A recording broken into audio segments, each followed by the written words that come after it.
I'd like to call to order the regular meeting of the Board of Trustees of the McAllen Independent School District. Regular board meeting is being held today at McAllen High School Auditorium, 2021 La Vista, McAllen. And the agenda items are listed. At this point, the Board of Trustees may go into closed session pursuant to sections 551.071, 551.072, and 551.074 of the Texas Government Code to discuss the following items: approval of Human Resources recommendations for 2018-2019, Human Resource employee resignations for the school year 2017-2018, any pending and or potential litigation, and any possible real estate acquisitions. So at 5:04 p.m. we are in closed session. Thank you.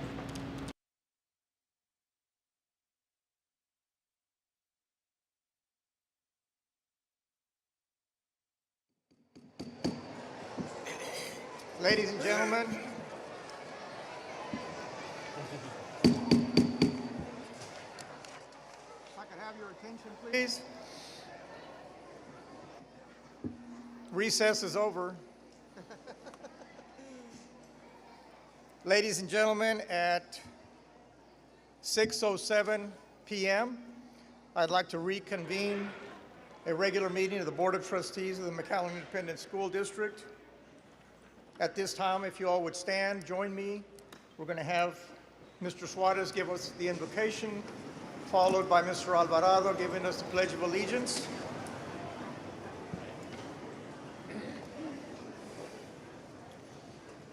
Dear Lord, Creator of all, remind us of your guidance and presence.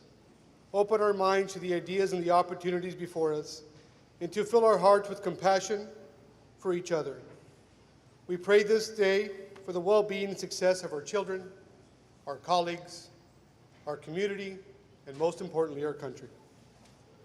Open your mind to task, open your ears to each other, and open our hearts to your will. Bless each of us, grant us wisdom as we work to make decisions that will affect our children today and in the years to come. Be with us and lead us throughout every day. In your precious name we pray. Amen. Amen. Please join me in I pledge allegiance. I pledge allegiance to the flag of the United States of America and to the republic for which it stands, one nation, under God, indivisible, with liberty and justice for all. Thank you, Trustee Suarez, and thank you, Trustee Alvarado. Good, we never remembered it. Next order of business on today's agenda is our superintendent's report, and I'll turn the floor over to Dr. Jay Gonzalez. Yes, sir, Mr. President. At this time, looking at Goal 1, Student Achievement and Student Focus, so we had a Retirement and Service Awards banquet, and we have a short video to show.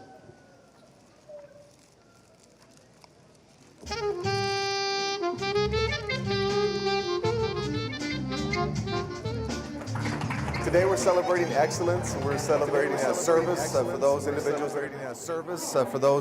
that have been with the district for 5, 10, 15, 20, 25 years. And we're just excited to have so many great people here today being recognized for being part of the McAllen ISD family.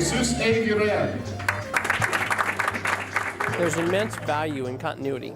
So by having people invest time with the district for 10, 15, 20 plus years, that's a lot of continuity, familiarity with our kids. Our kids feel more comfortable, especially with our bus drivers and our cooks and things like that, custodians.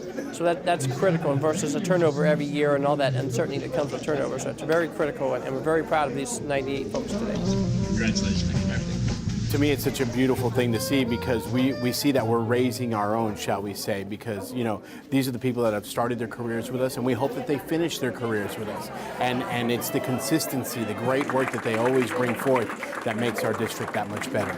I got my 20 year today, so that's a very special award for me, because this district is near and dear to my heart. I started out as a science teacher 20 years ago, so to fast forward 20 years later and to be ending my second year as superintendent is truly a dream come true.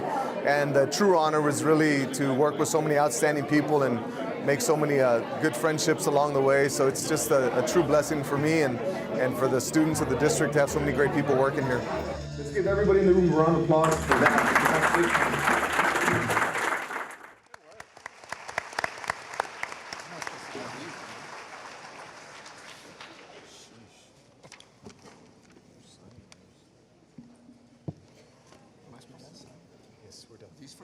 Thank you, Mr. President.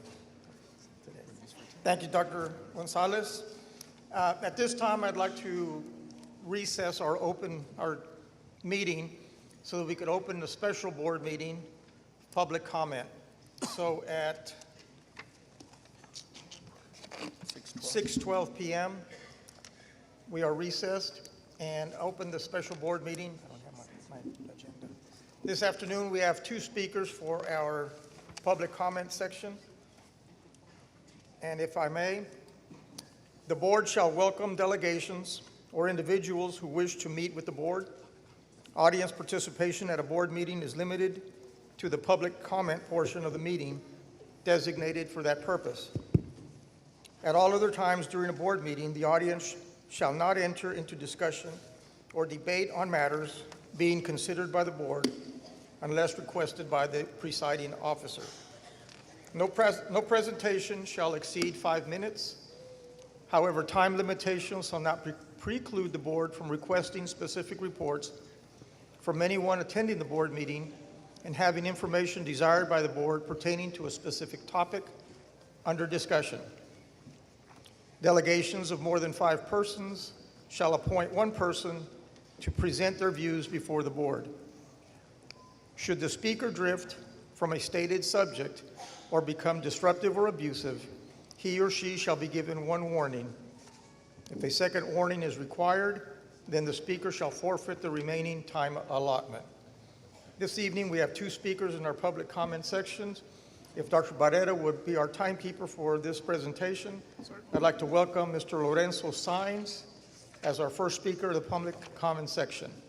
Mr. Saenz.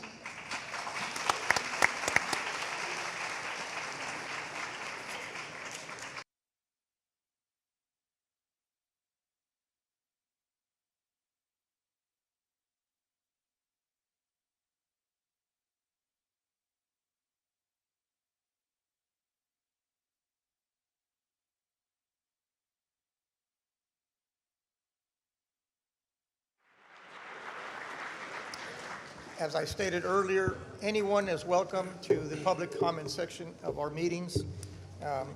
We appreciate the comments, and we do take them into consideration during deliberations. Thank you.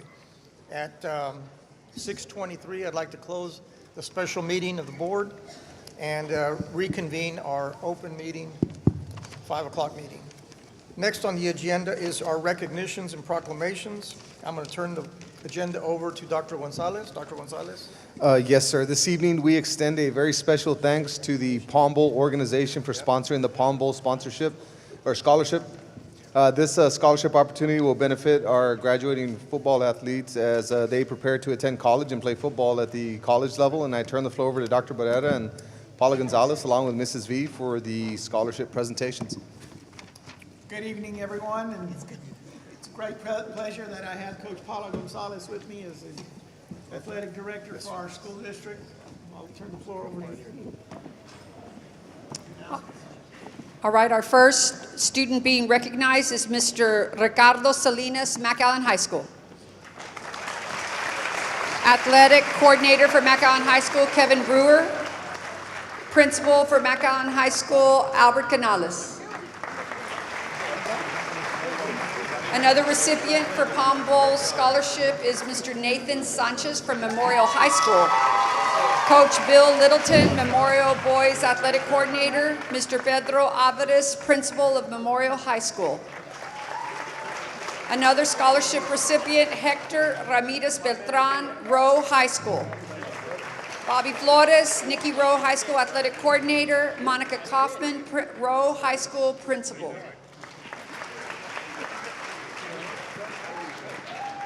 Congratulations to Ricardo Salinas from McAllen High School. Ricardo had a dream to become the best football player that he ever could. When times got hard, the quote, good, better, best, never let it rest until your good is better and your better is best, quote by Tim Duncan, always kept him going. He proved to his coaches and teammates that he would be accountable, disciplined, and committed to the team, never caring about fame, but about brotherhood and winning football games. He was a team captain his senior year and earned the Texas High School Coaching Association All-State Academic Honorable Mention. He also played with the West All-Star and in the Rio Grande Valley Coaching Association All-Star Game. He is looking forward to gain a great education at East Texas Baptist University in Marshall, Texas, and of course, football continues to be his dream. Congratulations to Ricardo Salinas.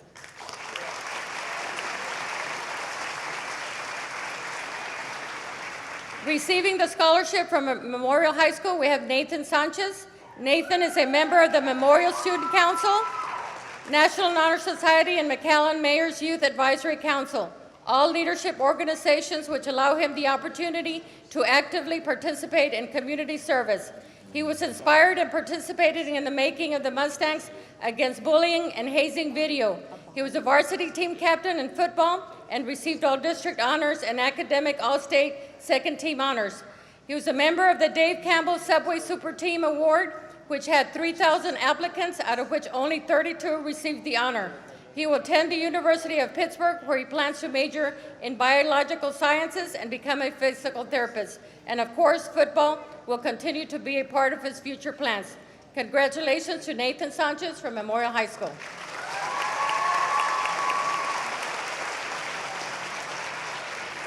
Receiving the award for Rowe High School, we have Hector Ramirez Beltran.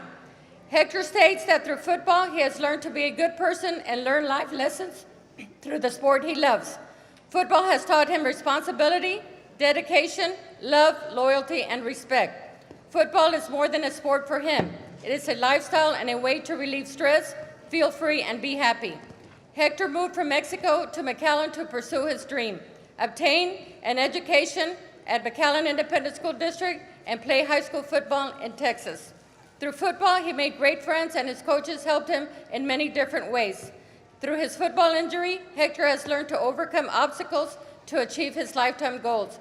He plans to attend Monterey Tech, and once again, of course, to play football and continue to work hard and be the best player possible. Congratulations to Hector Ramirez Beltran from Rowe High School.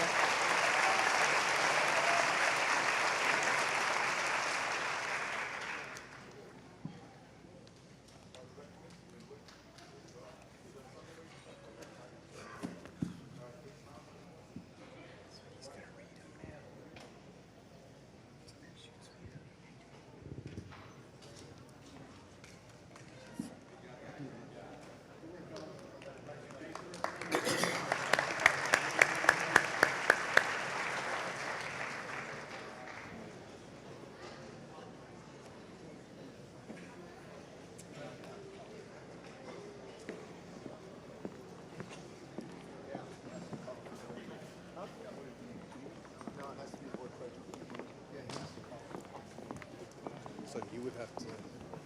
You want to do a read? Hey. No. No way I'm going to follow you this. Sorry, pal. Didn't mean to scare you. Okay, next item on the agenda is 7B. Dr. Gonzalez. Yes, sir. Tonight we recognize the Mac High baseball team for an absolutely stellar year, and they went deep into the playoffs. Congratulations, Bulldogs. Above all, they put McAllen ISD on the baseball map. Dr. Barrera, Coach Gonzalez, and Mrs. V will introduce our champions. All right, our first student from McAllen baseball team is David Sosa. Yes, read this part, right? Tyler Zachman. Caleb Killian. Jacob Vela. Chris Bernal Jr. Aaron Espinosa. Rigo Moreno. Aaron Nixon. Elijah West. Robbie Maldonado. Hector Garcia. Jorge Garcia. Abani Garcia. Jacob Garcia. Joe Trevino. J.C. Alanis. Gilbert Mata. Raul Martinez. Matthew Moreno. Coach Eliseo Pompa. Jeremy Rangel, another coach. Travis Barrera, Mackay coach. Lionel Oyervidas, another coach. And athletic coordinator for Mackay, Kevin Brewer, principal of McAllen High School, Albert Canales.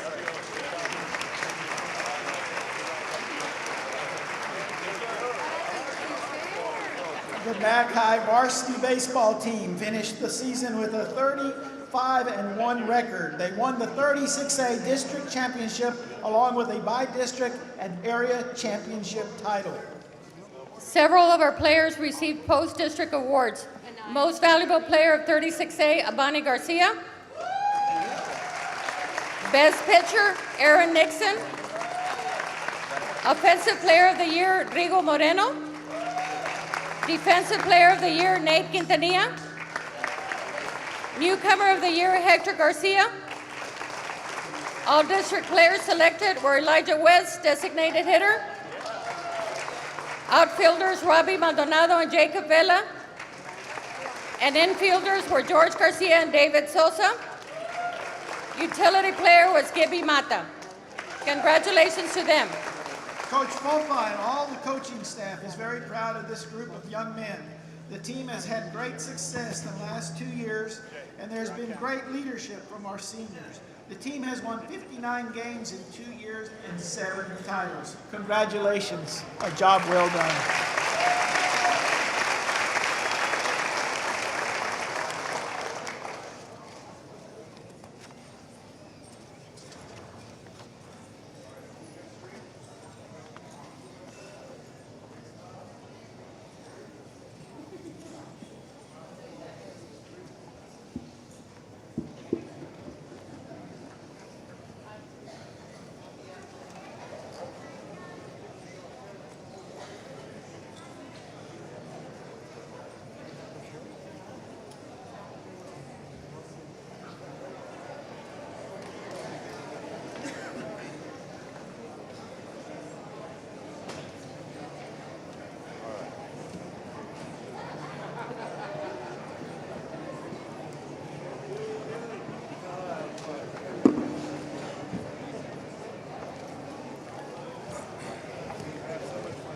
Next item on the agenda is agenda item 7C, recognition of the Mackay High School girls track team area and regional qualifiers. Dr. Gonzalez? Yes, sir. This year's Mackay girls track team was awesome. Several long-lasting records were broken, all with great pride and sportsmanship.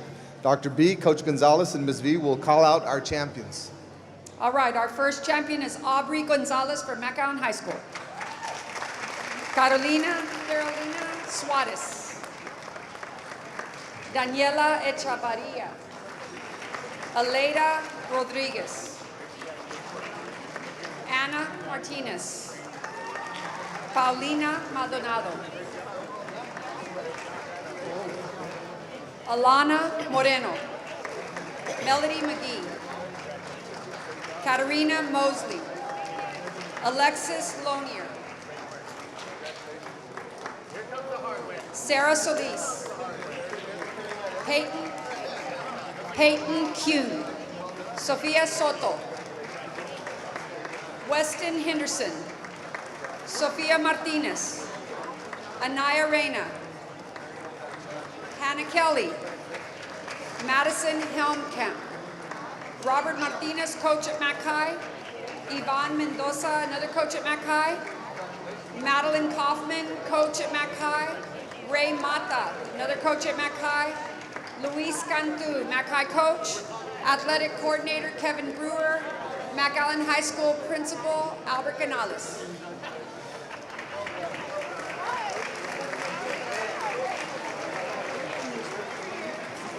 This year's girls track and field team is the 36A 2018 district champions. The team qualified 17 athletes to the area meet, 8 to the regional meet, and 4 MAC High school records were broken just this year. Some of the achievements: Anaya Reyna set records in the 100 and 300 meter hurdles. Hannah Kelly, district champion and area qualifier in the high jump and area qualifier in the 1600 meter relay. Sarah Solis, district champion and area and regional qualifier in the pole vault. Melody McGee, district champion and area and regional qualifier in the long jump. Anna Martinez, district champion and area and regional qualifier in the 400 meter dash and area qualifier in the 1600 meter relay.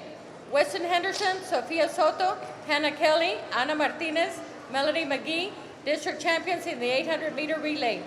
Daniela Chavarria, area and regional qualifier in the 400 meter dash and 1600 meter relay. Peyton Kuhn, area and regional qualifier in the pole vault. Madison Helmkamp, area qualifier in the pole vault.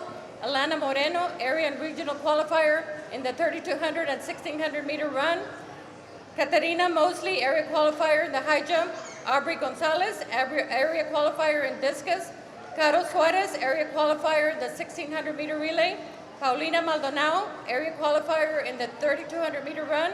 Melody Saldaña, area qualifier in the 100 meter dash. Sofia Martinez, area qualifier in the 300 meter hurdles. And Sofia Soto, area qualifier in the 200 meter dash and 800 meter relay. Awesome. The 2018 team graduates 6 seniors and everyone else returns for another run at the 2019 district title. Thank you and best of luck to all parents and athletes.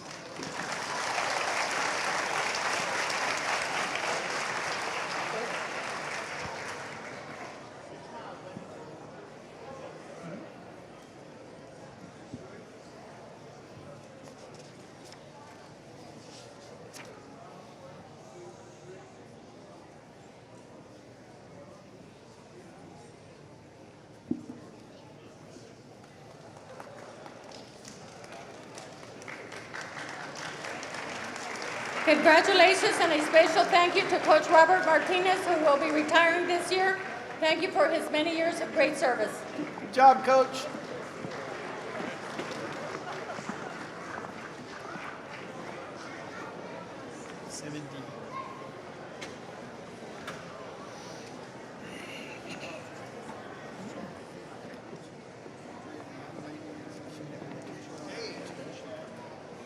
Next item on the agenda, 7D, recognition of McAllen High School boys track area and regional qualifiers.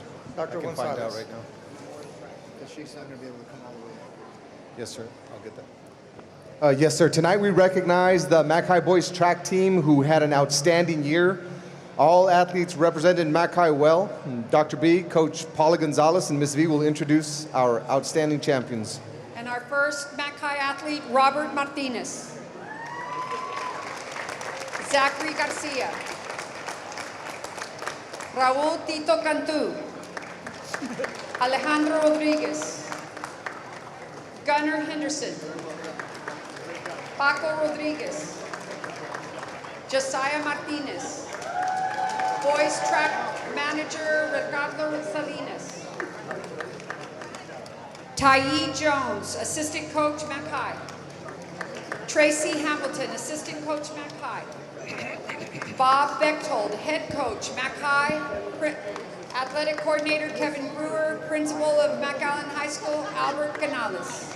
The MAC High boys track team had a great season this year. Seniors Gunnar Henderson and Paco Rodriguez, Zachary Garcia and Robert Martinez. Juniors Tito Cantu and sophomores Alex Rodriguez, Josiah Martinez, and freshman Hunter Herrera were the core of the track team this year, and it worked extremely hard to accomplish their goals. As a team, our boys won 3 team championships this season, along with the 36A Freshman Invitational Championship. The varsity team finished 3rd in district and 2nd at the area meet, next to Laredo United, to also finish 2nd in 36A standings. Together, you're looking at 4 district championships, 8 area qualifiers, 3 area champions, 8 regional qualifiers, and 2 new school record holders. Paco Rodriguez broke the 800-meter run record, and Josiah Martinez broke the pole vault school record. Congratulations to all. Coach Bechtel would like to finish by thanking all seniors for their dedication and commitment to the McAllen Boys Track program over the last few seasons. It's their hard work that has helped turn the McAllen track into a competitive team that it is today. We look forward to watching our younger team members excel over the next few years. Best of luck, everyone.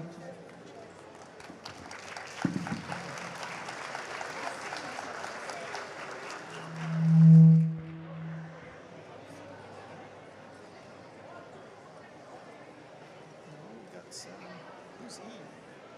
Oh, it's not her. She's got to stay.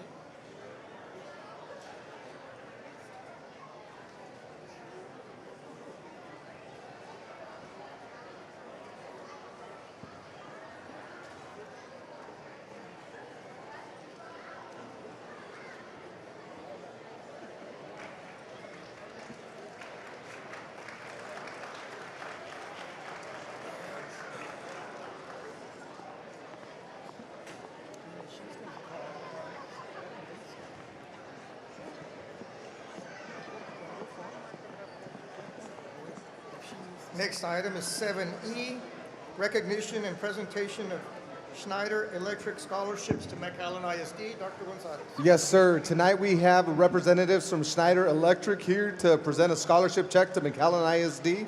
Dr. Ibarra will introduce the presenters. Thank you. During the 2018 TASA Midwinter Conference, Schneider Electric awarded 5 $1,000 scholarships to 5 school districts. McAllen ISD was one of the scholarship recipients. The scholarship might be awarded to 1 or more students at the discretion of the district. Schneider Electric supports Texas school districts that are committed to improving the learning environment. Representatives of Schneider Electric are here today to present us with a check, and Ms. V will now introduce them.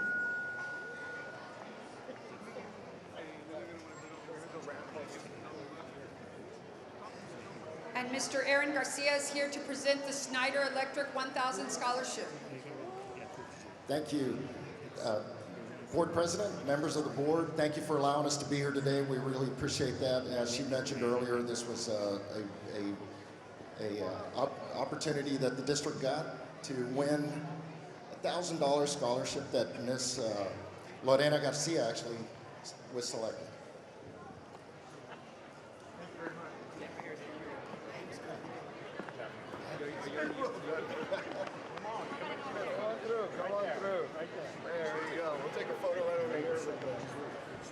All right, continue with the scholarship.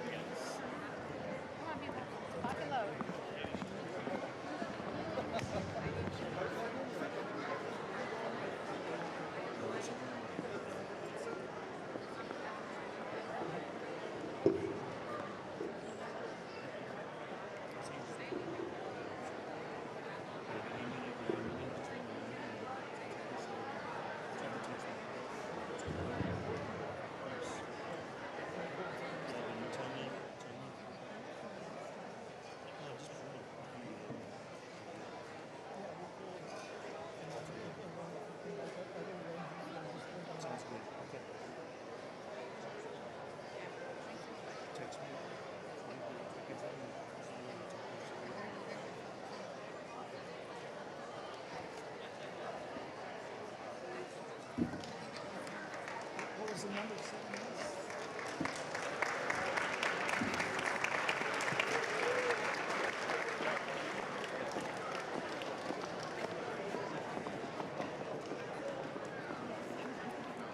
Item number 7F, recognition of the 2018 United States Chess Federation champion. Dr. Gonzalez. Yes, sir. Tonight we recognize the elementary, middle, and high school students that competed in the 2018 North Central Texas Scholastic Chess Championship held in Houston, Texas. Dr. Ibarra will tell us more, and Ms. V will introduce our students and staff. Thank you. On March 9th through the 11th, elementary, middle school, and high school students competed at the 2018 North Central Texas Scholastic Chess Championship held in Houston, Texas. Students competed with students from various areas of Texas and competed in different levels such as junior varsity and championship level. Middle and high school students advanced to compete at the 2018 High School Chess Championship on April 26th through 29th in Columbus, Ohio.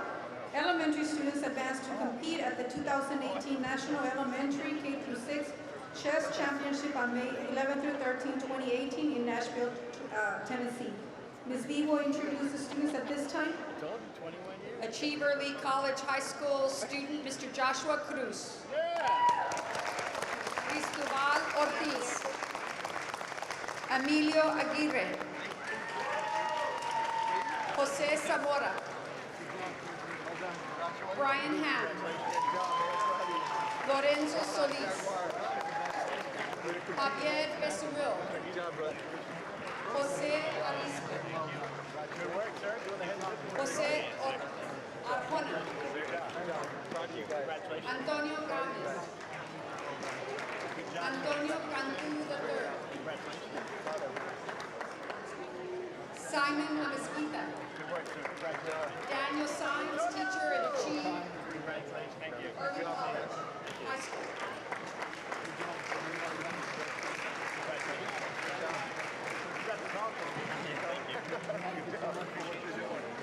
At this time, Ms. Sandra Garza, our district's chess coordinator, will say a few words. Achiever Lee High School placed first at the state level in Houston, and they placed 23rd at nationals in Ohio.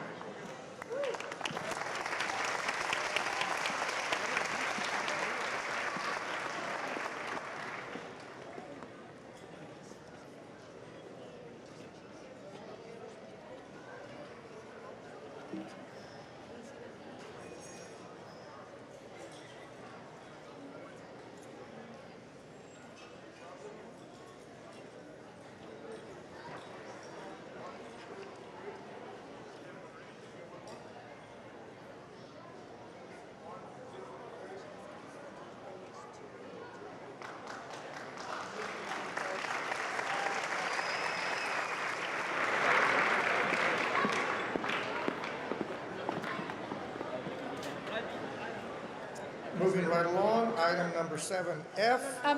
We have a few more students to recognize for chess. Okay. Several more schools. Okay, another school with chess, Castañeda Elementary, Mr. Jorge Avila. Kelvin Belmonte. Aiden Ramirez. Sergio Rivera. Dominic Reina. Emily Tan. Castañeda Elementary teacher, Sarah Fuente. Another teacher from Castañeda, Teresa Rivera, and our principal, Miss Jessica Rodriguez.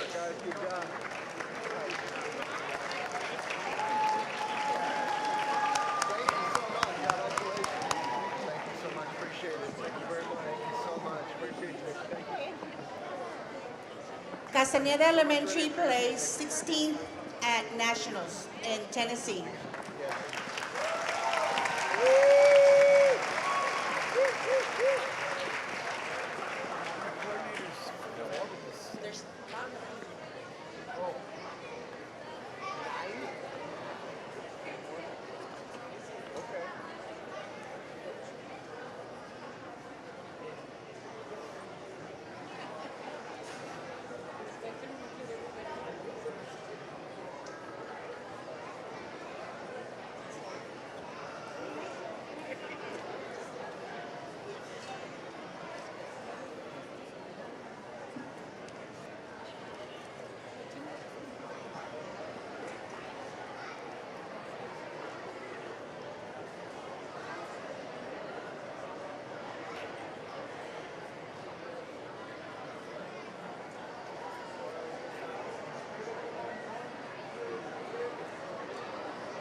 Chess champions from De Leon Middle School, we have Samuel Alvarez. Emilio Liao. That is a nice picture. Kintu. Is it cold? Emilian Sosa. And teacher from De Leon, Louis Shu.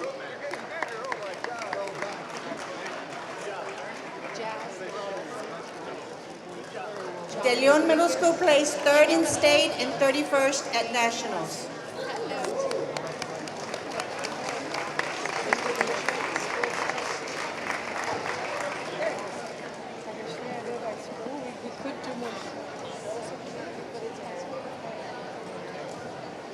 I guess they want to give each school their moment. Like, come on, he's saying, come on. Just stay up there, like kids are too big. Because we gotta be careful with our facial expressions or something. They have it on camera. I don't realize. Yeah.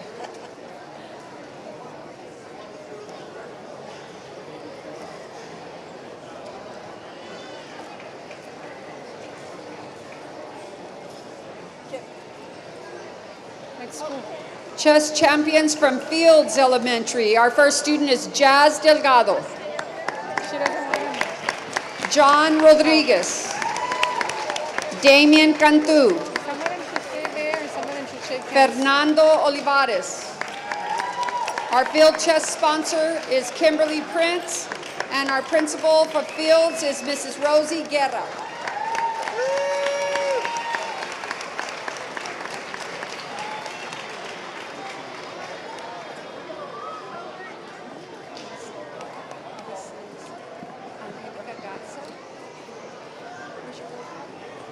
Abigail Lara. Caitlin Pink. Pink or Pink? Pink. Pink. Pink. Pink. Pink. Like pink today. Maritza Garcia. I like her shirt. And the principal. Nice color.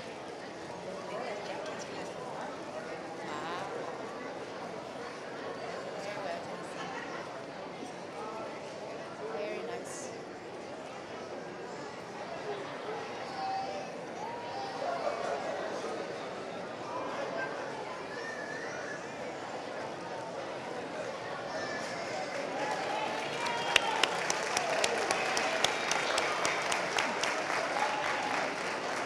Continuing with our chess champions from Garza Elementary, Miss Angelica Garza. Abigail Lara. Kaylin Pink. Maritza A. Garcia, teacher from Garza Elementary, and our principal from Garza Elementary, Mrs. Nancy Valenzuela.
They should have known there's going to be a lot of kids. All right, chess champions from Gonzales Elementary, Rosario Contreras.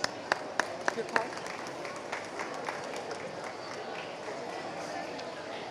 Carlos Olaguibel. Crystal Wong. And the Gonzales Elementary teacher, Dolores Contreras.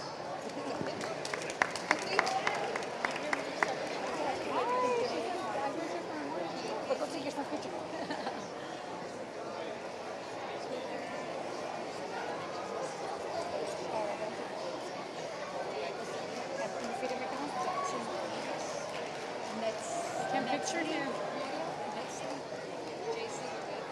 We have changed just a tad since we graduated. So it's like,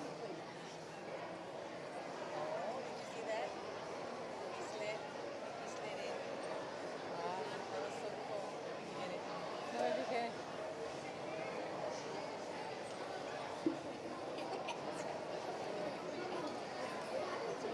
It's good, but it's taking too long, like, period.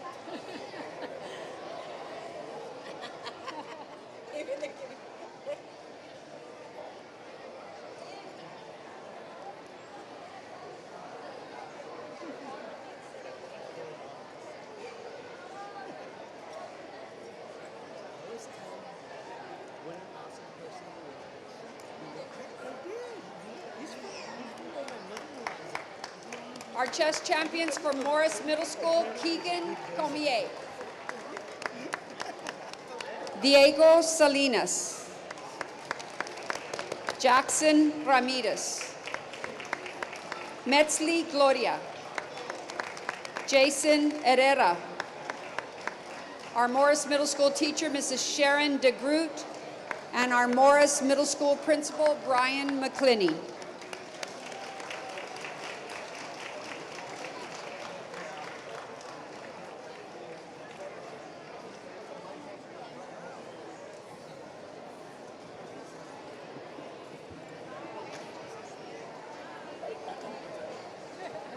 For Miss V too.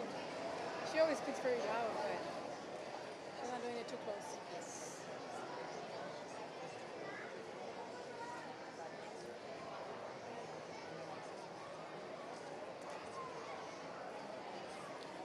She sent it to me. I think so. I haven't seen it. She's strict.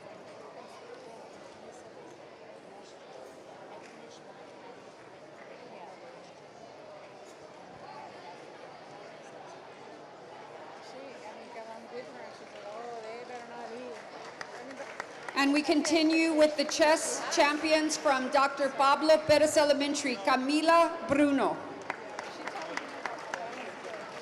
Emma Ligas. Tristan Quintanilla. Mateo Castillo. Robert Ligas. And our teacher from Pablo Perez Elementary, Miss Rebecca Mantle, and our principal, Mr. Albert Idlas.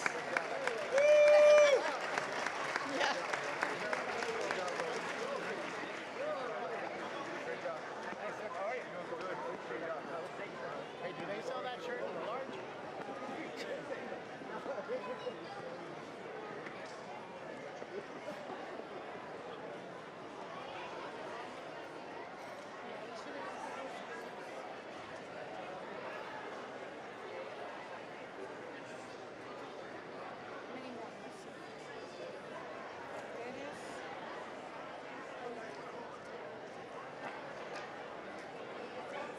Very pretty. You did a good, really good job.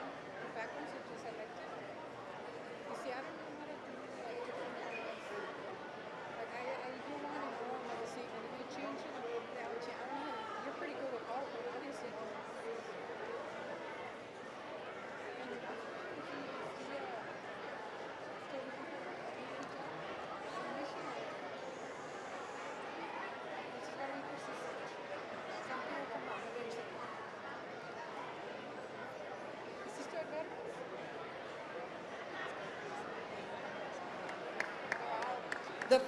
The chess champions from Rayburn Elementary continue. Tam Asicome.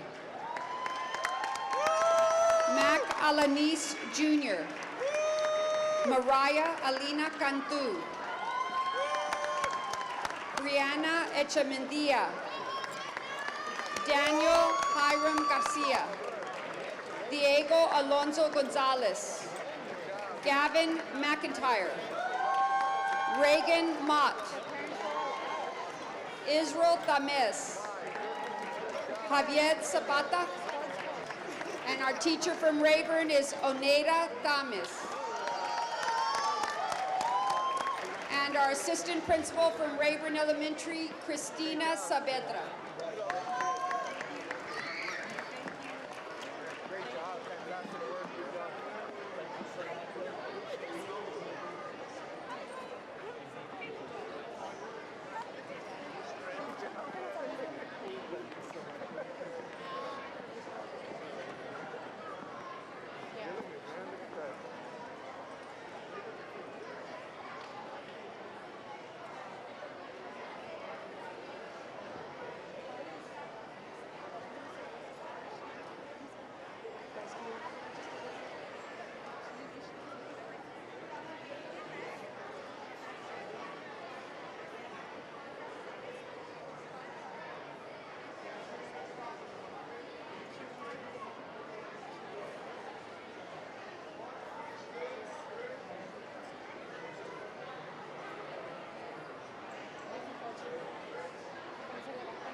The chess champions from Rowe High School, Arturo Melgoza.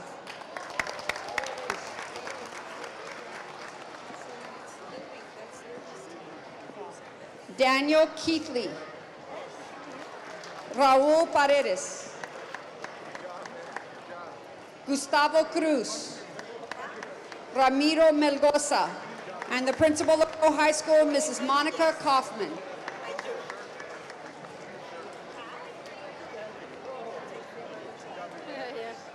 You gave me this. This is like. Yes, yes.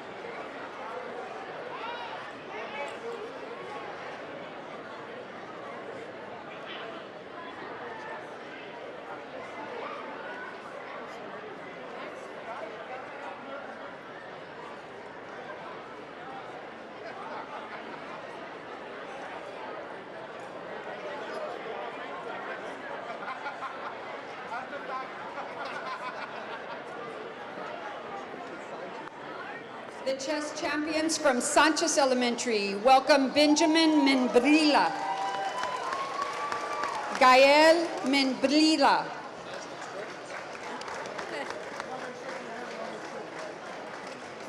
Jimena Menbrila. Leonardo Jean Marie. Christian Morales.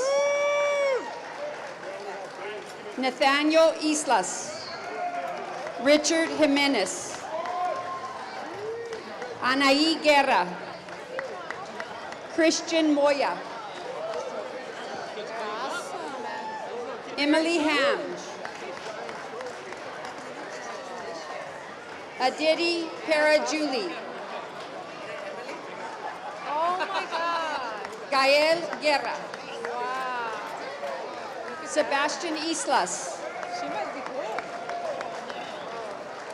And the sponsor from Sanchez is Ms. Nora Garcia.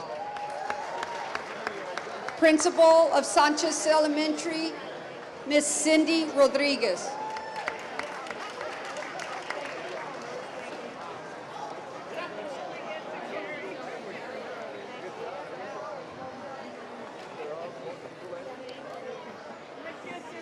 A reminder to all the chess students that we just recognized to please report to the gym immediately after this presentation for a group picture.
Robotics champions from Jackson Elementary, Nalea Gomez. Ms. Lee, pause. No.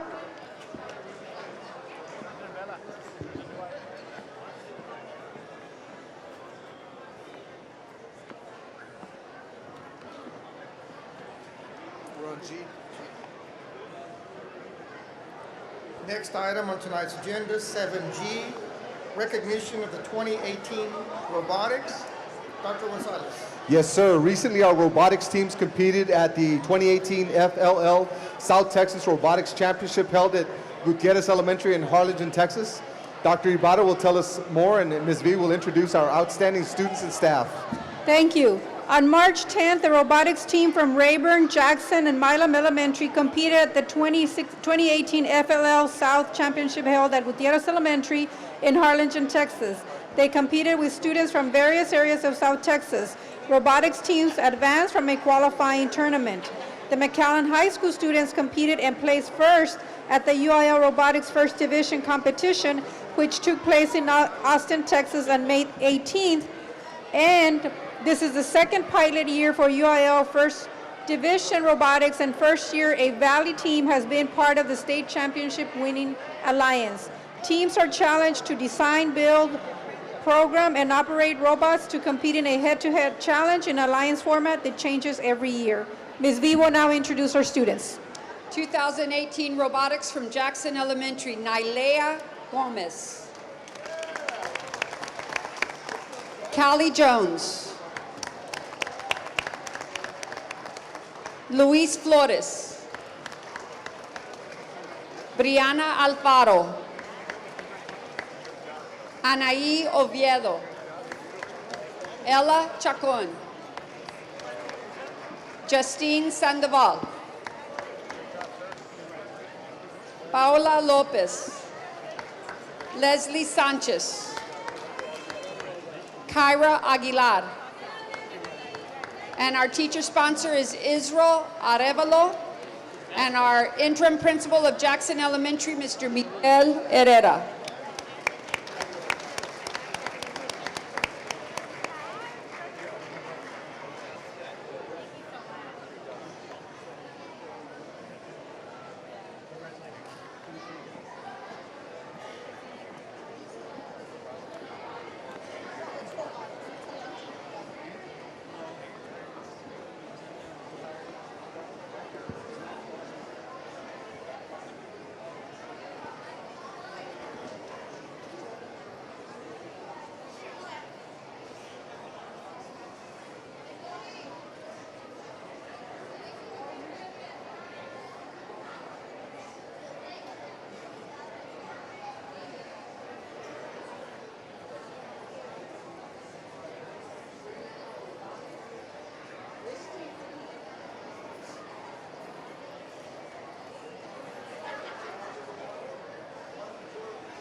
Still on robotics?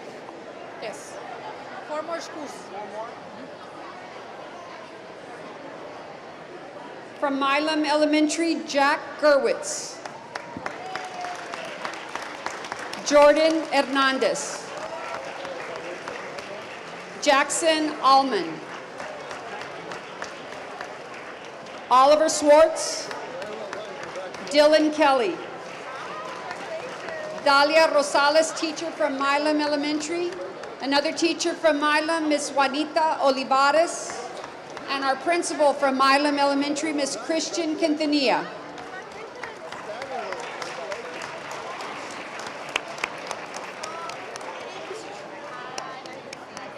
Thank you so much for everything you're doing. How are you? The kids. Can you announce a couple of times that the robotics kids are all going to go and take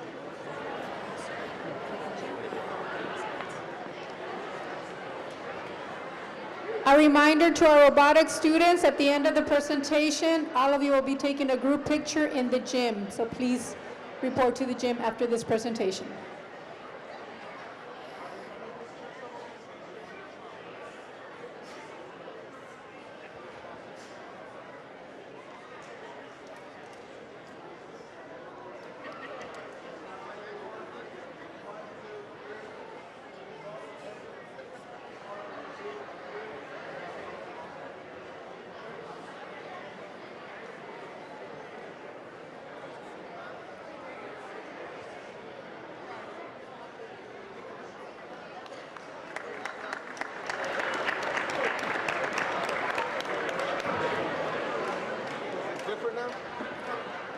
From Rayburn Elementary, more 2018 robotics champions, Bianca Andrade,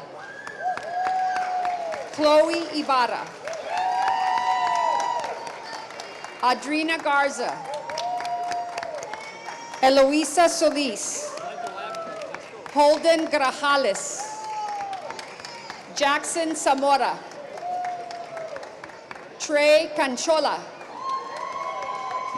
Reyes Garcia, teacher from Rayburn Elementary.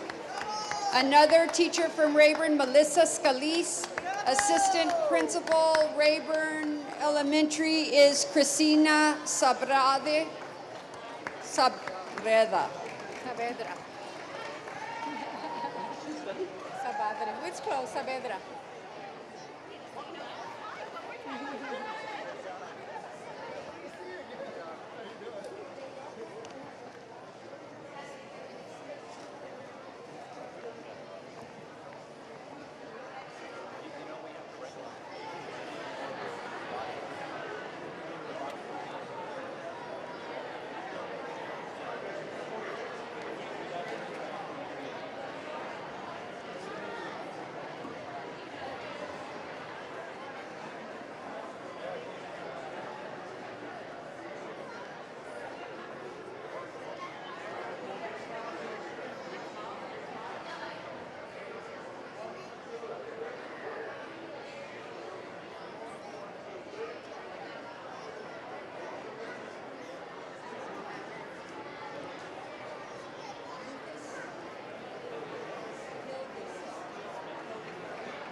One more team. Dr. Gonzalez would like to make a special announcement. Do want to recognize our outstanding robotics teacher, Melissa Scalise. She's a regional robotics teacher of the year. Let's give her a round of applause. Congratulations, Ms. Scalise, on being recognized as an outstanding teacher in the field of robotics. We're very proud of you.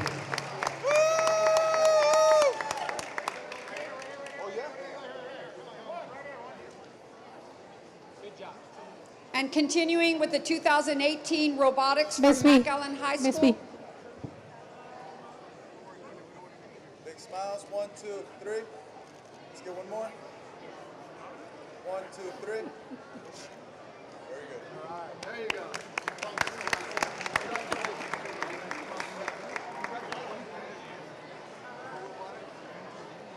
Continuing with 2018 robotics from McAllen High School, Alejandro Hernandez. Lucas Hilgenfeld. Maria Cortez. Hermino Mendez. Victor Menchaca. Gerardo Peña. Josue Cruz. Robert Mahler, Joshua Menifee, John Paul Salceda, Marco Alcantar, Robert Saldaña, Josie Cornejo, And Principal of McAllen High School, Albert Canales. CTE Coordinator, Diana Peña.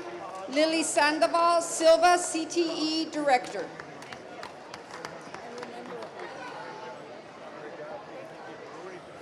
And once again, just a reminder that this is the first year a Valley team has been part of the state championship winning alliance. So congratulations to McAllen High School 2018 Robotics UIL state champions.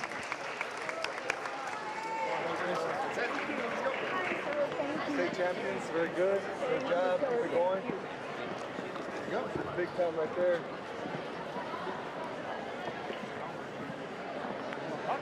Hey, that guy wants it.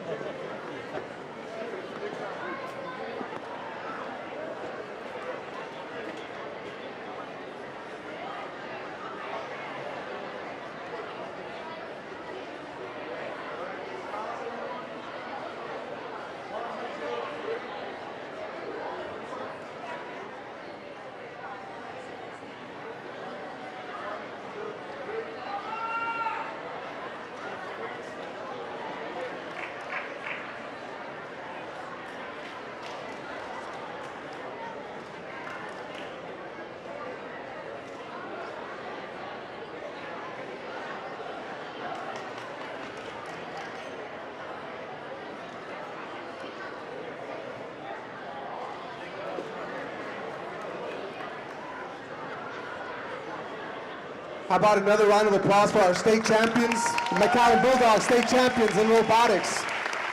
Way to go. Great job. We're proud of you guys.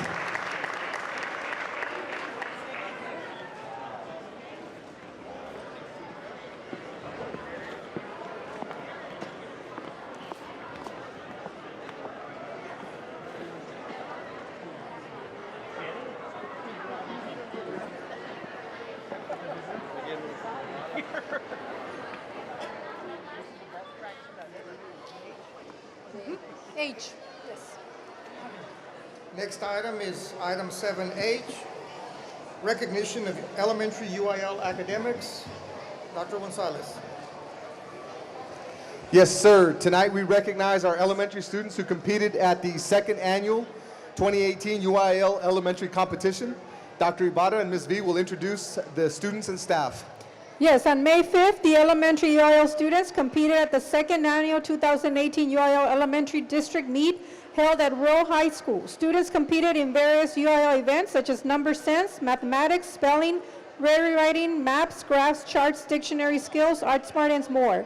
We are very proud of all our students. Ms. V will now introduce those students who played at the district's UIL event. And the first champions come from Alvarez Elementary, Diego Villa. Kevin Ortiz. Adrian Villegas.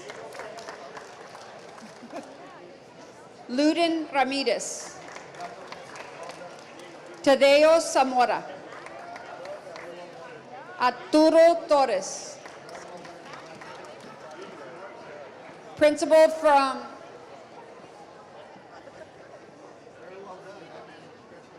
and the row vertical team principal, Ms. Monica Kaufman from Rowe High School.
Academics from Castañeda Elementary, Isabella Cortez.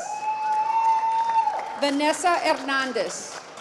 Mrs. Josefa de la Garza, teacher from Castañeda Elementary. Melanie Hoffman. Daphne Valeria Gonzalez Pineda. And teacher from Castañeda Elementary, Lizette Ramirez. Camila Salinas from Castañeda. Another teacher from Castañeda, Deborah Reina. Micaela Erica Ramos Mainet from Castañeda. Andres Alvaro. Principal from Castañeda, Jessica Rodriguez.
Continuing with UIL Academics from Escandon Elementary, Abigail Maldonado. Jimena Medina, and their teacher, Miss Tiffany Perez.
Continuing with UIL Academics from Fields Elementary, Diana Garza. Enoch Garcia. Sofia Miranda. Alyssa Vasquez.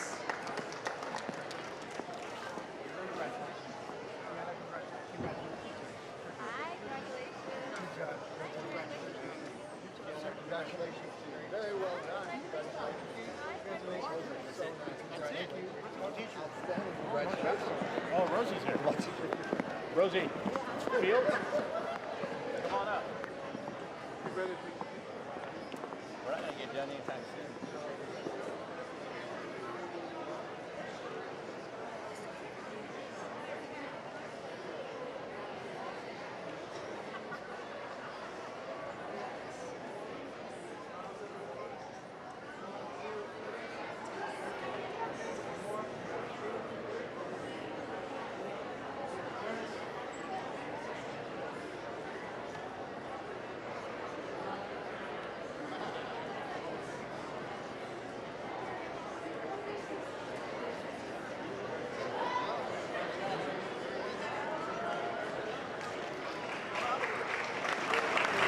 Continuing with UIL academics from Garza Elementary, Aaron Villarreal, Leo Garcia,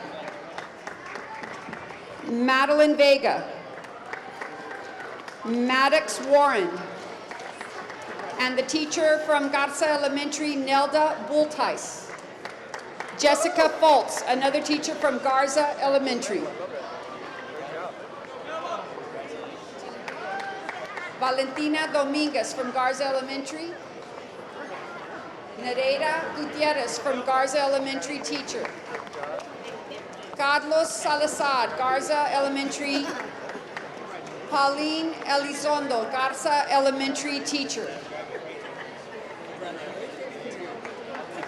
Daniela Medina from Garza Elementary.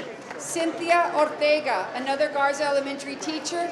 Principal from Garza Elementary, Mrs. Nancy Valenzuela.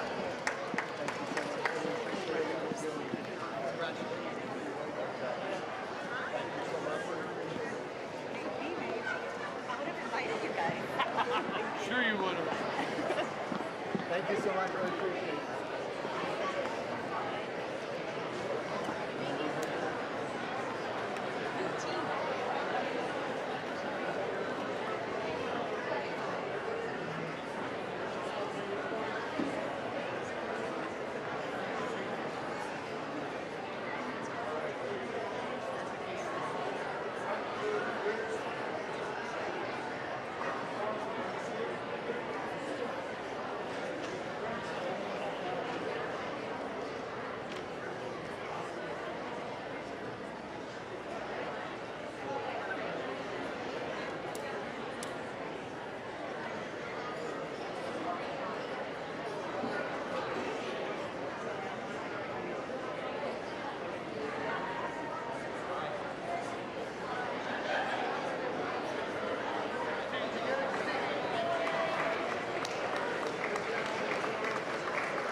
Continuing with elementary UIL academics from Gonzales Elementary, Sebastian Mercado, Belen Estirado, Kayla Ortega, Kennedy Kaiser, Raymond Joe, Musab Ahmad, David Ann, Luis Trevino, Cindy Cantu, teacher from Gonzales Elementary, Judith Henry, another teacher from Gonzales, Blanca Garza, another teacher from Gonzales, Miguel Calvillo, and principal from Gonzales Elementary, Mrs. Cristina Hernandez.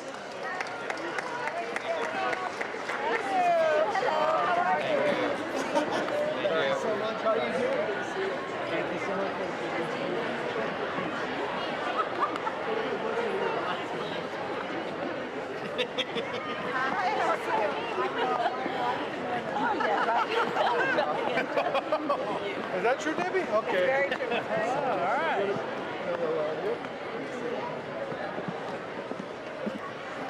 Keep coming.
Continuing with UIL academics in elementary from Hendricks Elementary, Gabriel Garcia.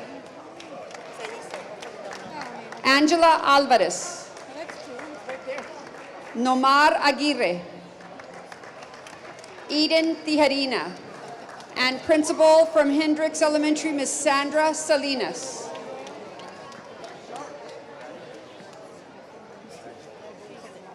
And also continuing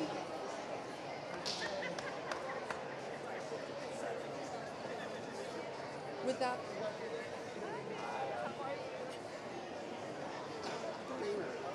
Okay, so coming from Sam Houston Elementary is teacher Mrs. Herrera and student Miss Lily Rocha.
Continuing from Jackson Elementary UIL academics.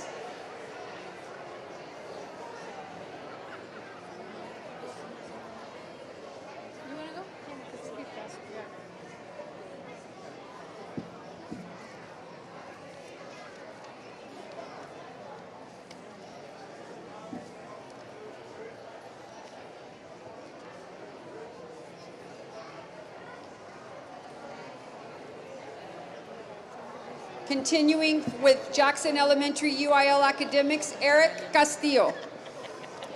El Vega Natalia Esquivel. Teacher from Jackson Elementary, Veronica Gonzalez. Raylan Mancias, student from Jackson. Jesse Perez, teacher from Jackson Elementary. And interim principal for Jackson Elementary, Mr. Miguel Herrera.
Continuing with Milam Elementary, Gabriel Martinez. Ellie Swartz. Nadia Ramirez. Juliana Millen. Maricela Perez, a teacher from Milam Elementary. Another student, Edgar Salcera. Gerardo Villarreal.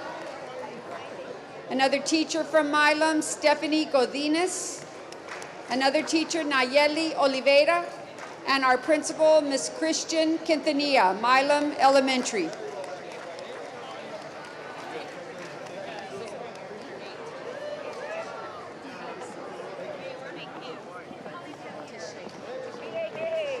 Thank you again.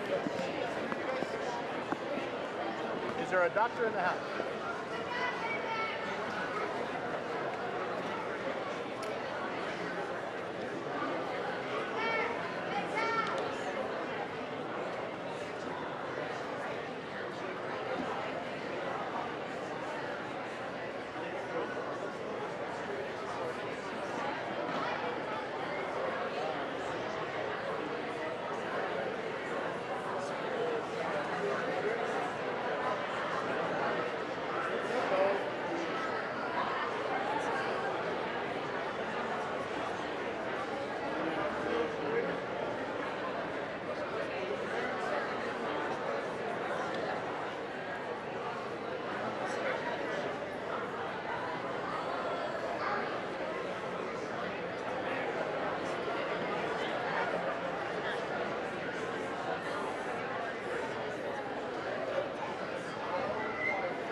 Continuing with Bettis Elementary, Rachel Teixeira, and her teacher, Monica Rios from Bettis Elementary.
Continuing with Rayburn Elementary, we have Mr. Diego Gonzalez. Teacher from Rayburn, Jason Mathers. Another student, Sofia Salazar. Another teacher, Esmeralda Alanis. Miss Myra Cantu from Rayburn Elementary. Lucia Lopez Rivera, Rayburn Elementary. Belinda Alanis, Ready Riding UIL coach. Assistant principal from Rayburn Elementary, Miss Cristina Saavedra.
Continuing with UIL academics at Roosevelt Elementary, Anthony Peña.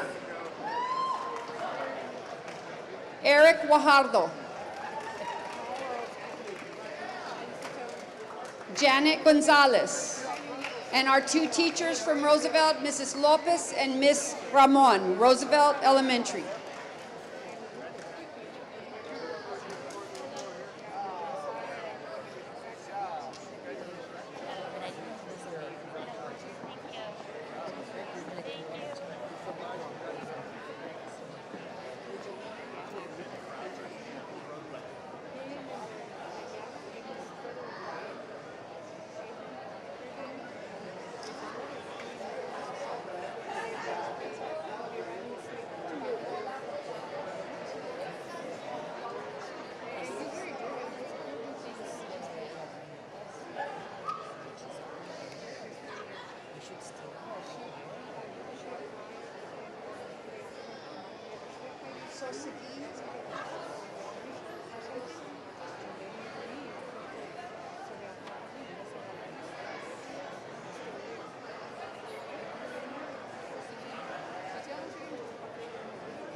Continuing with Sanchez Elementary, Miss Amanda Castillo. Angelina Mackey. Eduardo Cavazos. Ryan Rodriguez. UIL Ready Writing Spelling Coach Ana Ligas. And our principal from Sanchez Elementary, Mrs. Cindy Rodriguez.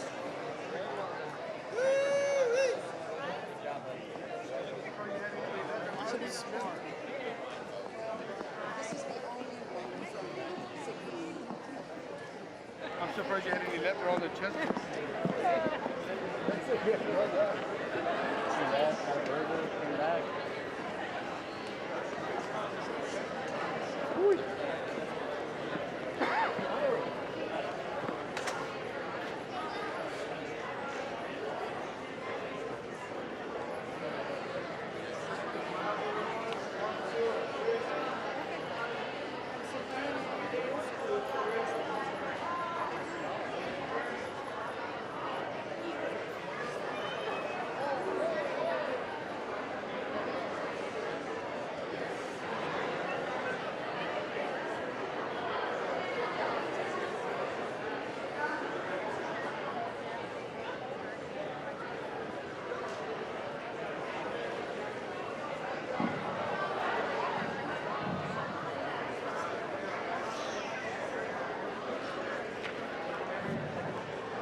Continuing with two elementaries in UIL academics, we have Miss Fabiola Gonzalez from Seguin Elementary, and she is accompanied by the Seguin Elementary Vertical Team High School Principal, Mrs. Monica Kaufman.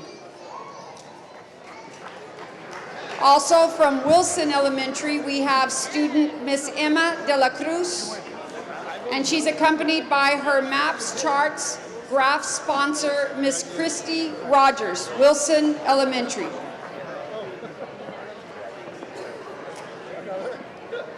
Mr. Nevares couldn't be here tonight because he's holding Seguin's 5th grade graduations.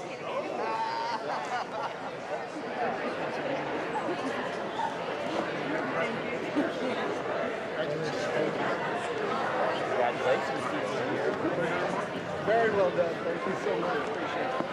Christine, you're not taking pictures. You're on stage with your school. Get up here.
Good to see you. Mr. President,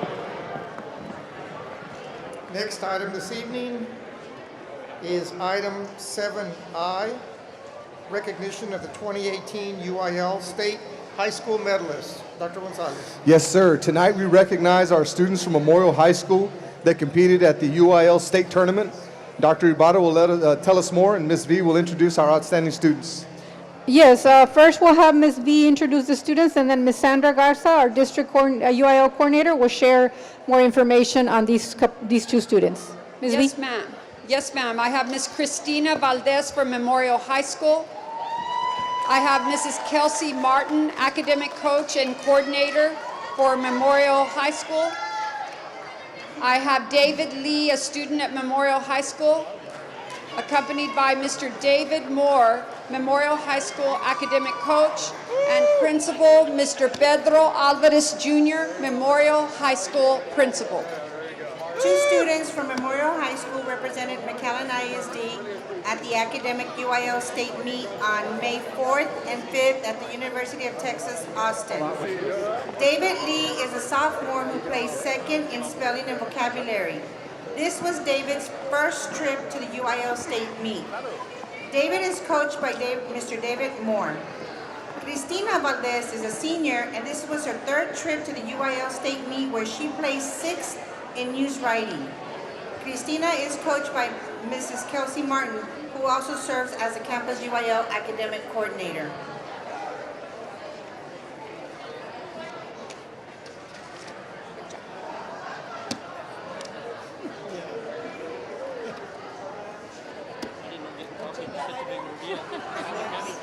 Oh my God.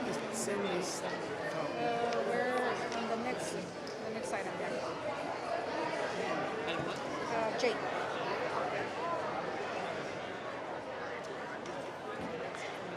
Thank you.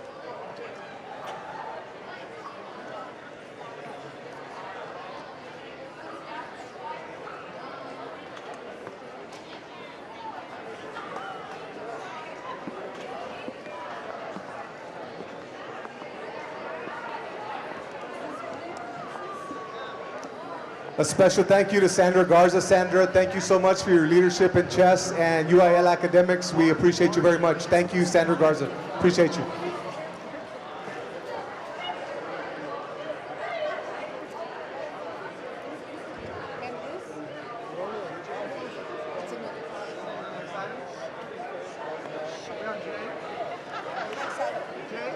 Yes, Jake. Jay.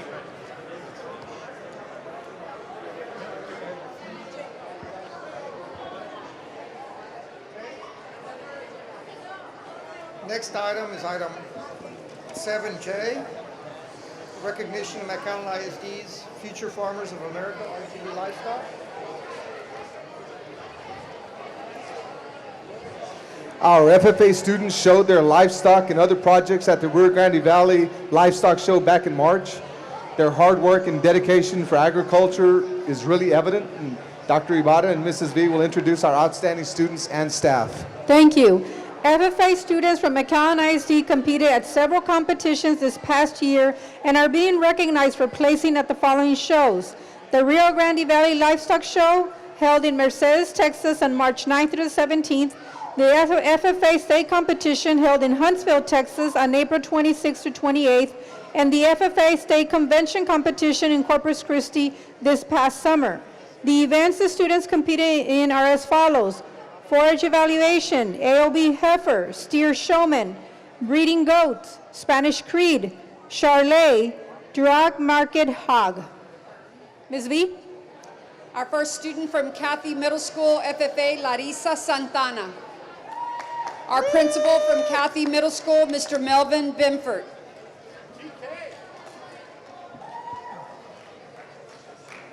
Edgar Gaona from McAllen High School, FFA.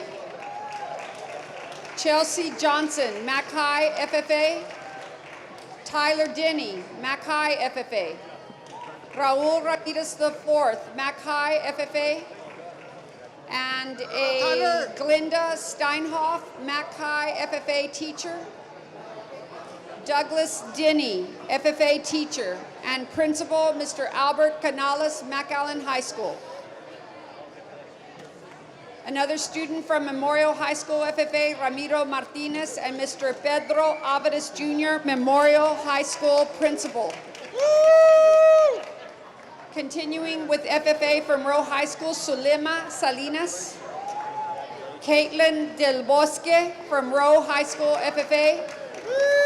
And Jessica Castellano, our FFA teacher, Rowe High School, and principal from Rowe High School, Miss Monica Kaufman.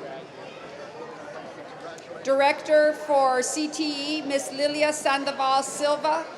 CTE coordinator, Mr. David Lyons.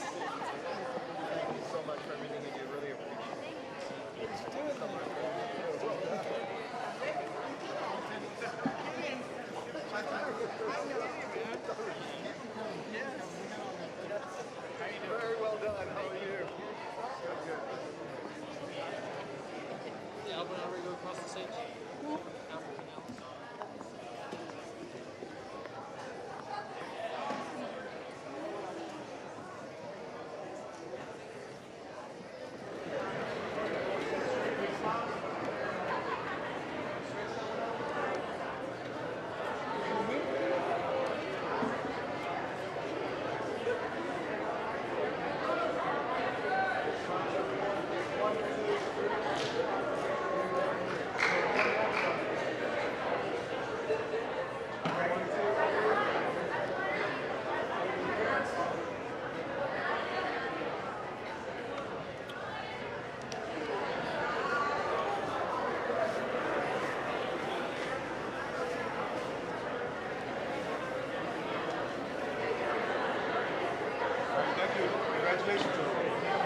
Next items, item number 7K, recognition of high school student council awards. Dr. Gonzalez. Yes, sir. Tonight we recognize our high schools that received several awards at the Texas Association of Student Council State Conference. And Dr. Ibarra and Mrs. V will introduce our outstanding students and staff. Yes, our high schools receive recognition at the Texas Association of Student Council State Conference for their leadership, service, and activities that help serve their school community.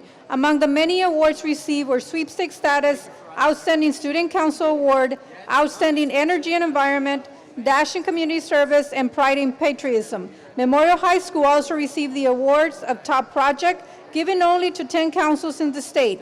Top Video, also given to only 10 councils in the state. Student Sidney Ramon performed as a representative of district at the first annual Stucco's Got Talent and received first place. Also, Valeria Carpenter, Student Council Advisor, received the title of District 16's Advisor of the Year. Additionally, McAllen Memorial will serve as the TASC District 16's Vice President School for the year 2018-2019. With the National Association of Students Councils, McAllen Memorial received the title of National Gold Council of Excellence for the 5th year in a row and National Council of Excellence for the 10th year. Ms. V will now recognize her students and staff. From McAllen High School, Maricel Villarreal. Natasha Hawk, McAllen High School. Gerardo Escalon. Natalia Morin. Rogelio Trevino. Vidal Sainz. Daniel Garza. And Principal of McAllen High School, Mr. Albert Canales.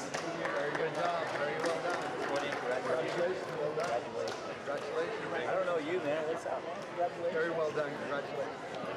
Very good. That's another school. Also continuing with Student Council Awards from Memorial High School, Leslie Hernandez. Andrew Samaniego. Bianca Castelleja. Mariela Vela. Andrea Tames. Jaden Olson. Daniela Ashburn. Nathan Sanchez. Very well done. Jonathan Larson. Elise Liska. Katie Slusher. Patricia Rocha. Valeria Carpenter, teacher of Memorial High School. Pedro Alvarez Jr., principal of Memorial High School.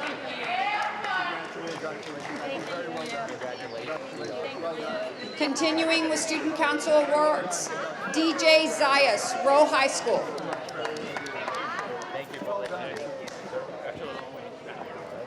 Sarah Ayala, Rowe High School. Chelsea Mendes, Rowe High School. Allison Martinez. Brianna Pedraza. Leslie Cantu. Lizette Cantu. Edgar Ortega, Rowe High School teacher. Monica Kaufman, principal, Rowe High School. And continuing Student Council from Achieve, Simon Amesquita, Alfredo Montejo, Jonathan Wynn, Andrea Herrera, Marie Seclate, Madison Seclate, Michaela,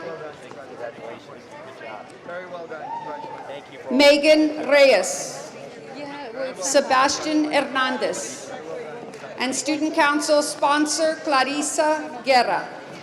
Very well done. Congratulations. Thank you. Very well done. Congratulations. Thank you. Congratulations. I would go, but Well done. Thank you, sir. Appreciate all the hard work.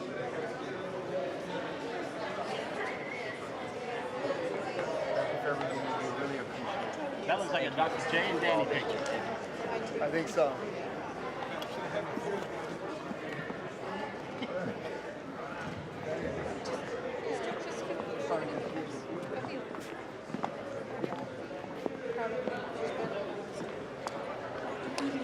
Is that the radio DJ Ray Pedraza? Yes, it is.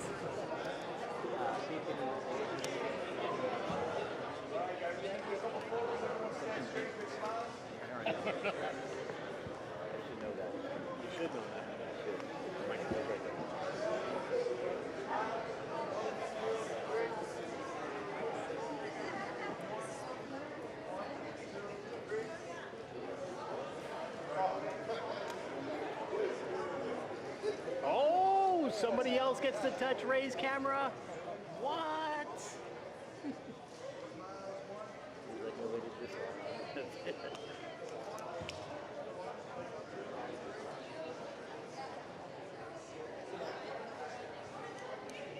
Ronnie, which one?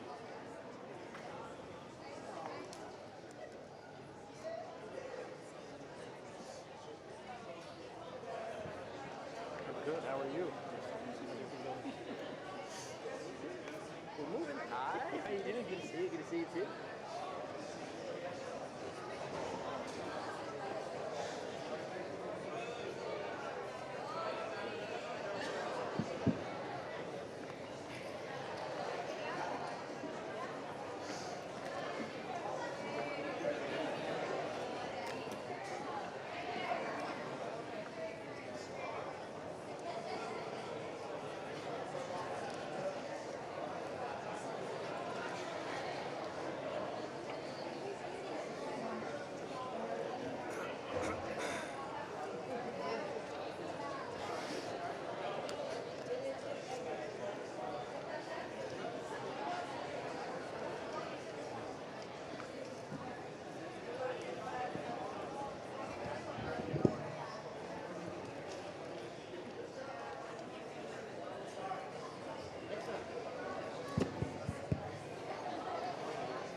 Hell. Next item is item number 7L, recognition of National Association of Music Merchants Foundation 2018. Dr. Gonzalez. Yes, sir. For the 6th consecutive year, McAllen ISD has been named a Best Community for Music Education by the National Association of Music Merchants Foundation. Dr. Ibarra will introduce our students, our teachers, and our administrators. That is correct. Nationwide, there are only 583 districts in 41 states that have been recognized with this award. In Texas, McAllen ISD is one of only 63. Our selection for this award was based on a comprehensive application that considered many aspects of our music program, including funding, student participation, instructional time, access to facilities, community support, access to highly qualified certified music teachers, the types of musical experiences we offer, and adherence to a national and state standards. Receiving this award illustrates that McAllen ISD is strongly committed to providing access to quality music education for all students. Furthermore, McAllen ISD has 95 music teachers that guide our students to be very successful. All of our schools have a successful music program, but Morris Middle School is the perfect example of our excellence. Morris Middle School sent 4 choirs, 3 bands, 3 string orchestras, and a full orchestra to UIL, and all 10 received awards. In fact, 9 out of 10 were awarded the UIL Sweepstakes Trophy, the highest possible score. No other middle school in the RGV can top these numbers. We have also brought a few students and the music staff from the elementary feeders to Morris Middle School that have helped mold the Morris Middle School Music Department into one of the Valley's finest. Ms. V? Mia Rodriguez, Morris Middle School. Robin Henry.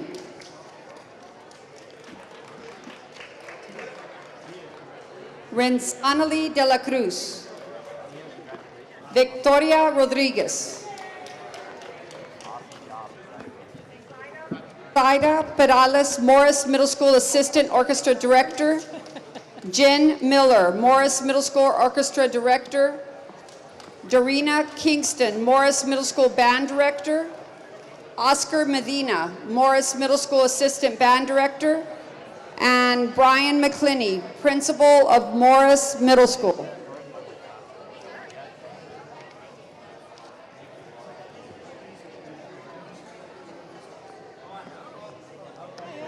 Continuing from Milam Elementary is Naomi Oliveira.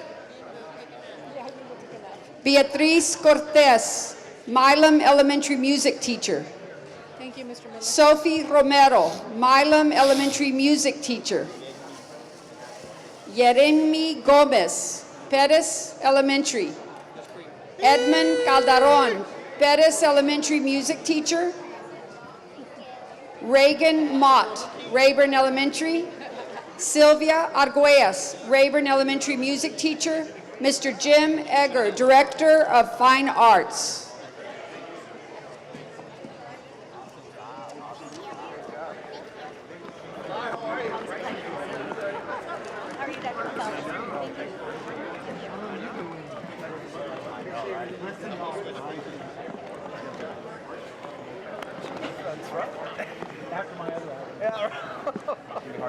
We lost one already?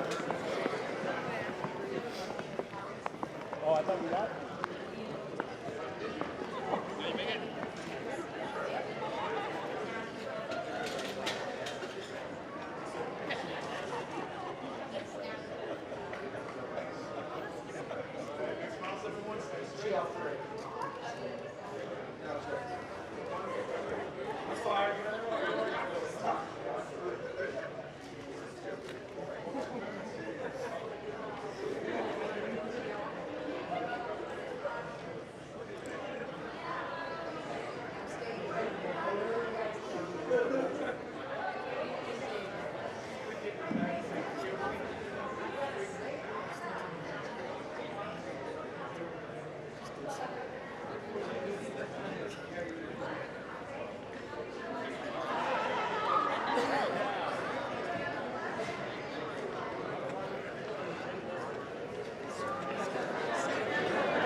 Item number 7M, recognition of McAllen High School Spring Tennis Team and Regional Qualifiers.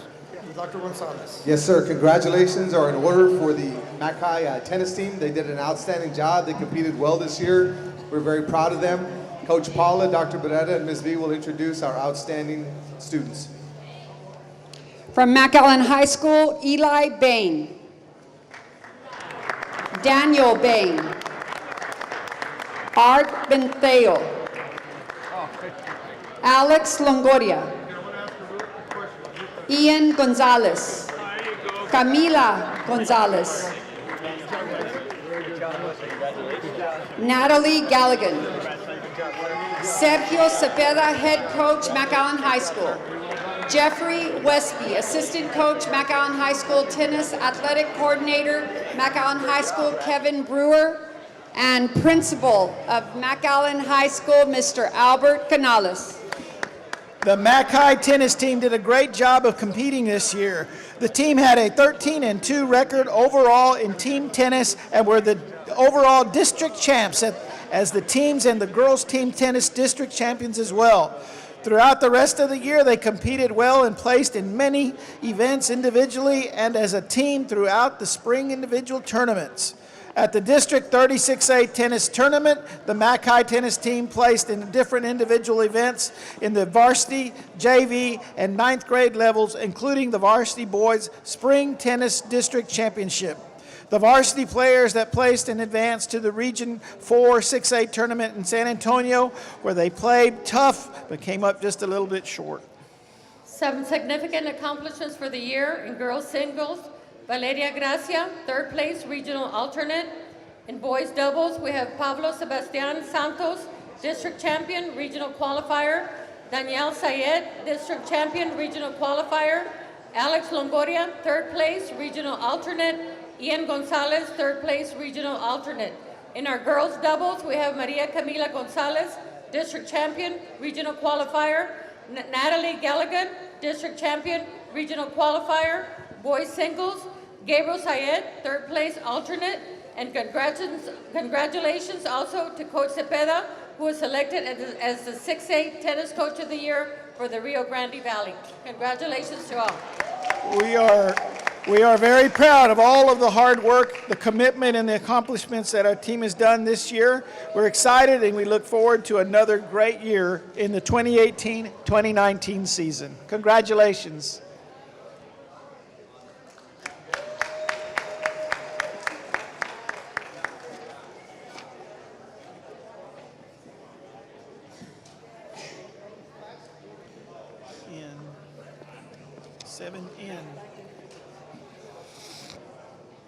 Item number 7N, recognition of McAllen Memorial High School Spring Tennis Regional Qualifiers. Dr. Gonzalez. Yes, sir. Tonight we recognize the Mustang tennis team. The team chalked up another great season. Dr. Beretta, Coach Gonzalez, and Ms. V will call up our outstanding team. From Memorial High School, we have Andres Spinetti. Giovanna Milano. Annabelle Rodriguez. Noah Romero. Jose Flores. Edgar Palomino, assistant coach, Memorial High School. Rodora Elizondo, head coach, Memorial High School. Athletic coordinator, Memorial High School, Mr. Bill Litterton. Memorial High School principal, Pedro Alvarez Jr. The Mustang Boys Spring Tennis Team captured the 2018 Boys Team District Championship this year, and the Mustang team sent 7 qualifying players to regionals and 1 alternate. Great accomplishments this year. Andres Benetti qualified to regionals the last 3 years. Solid player that helped the boys team win 7 district championships in a row. He will be attending UTSA this fall. Annabelle Rodriguez has won several district matches in singles and doubles. She qualified to regionals the last 3 years, is the girls team co-captain, and has helped the girls win several district championships. Giovanna Milano is the girls team captain. She's an excellent in academic and sports and has been a great team leader. A constant top student at IB, she will be graduating as top 3 in the graduating class of Memorial 2018 and will attend Georgetown University in Washington, D.C. Noah Romero. This is Noah's first year playing for Memorial, and he was a strong addition to the team, helped win the 7th District Boys title this year. David Leahy, a junior, also a talented tennis player. He's a big asset to the team and will be co-captain next year. We have Maribel Hernandez, who has played varsity since her freshman year. She's a valuable member of the team and will be the girls' team captain next year. Alexia Perez qualified to regionals for the past 2 years. She plays as the number 2 seed and is a very promising player. Very smart girl who will attend the Science Academy of South Texas. Jose Flores is a senior and only played for Memorial this year, yet is a very responsible person and a very talented player. He is a boys member of the team that won the district championship last fall. Congratulations to all. Thank you. Thank you once again to all athletes for all your hard work and to all the parents for your constant support. Congratulations.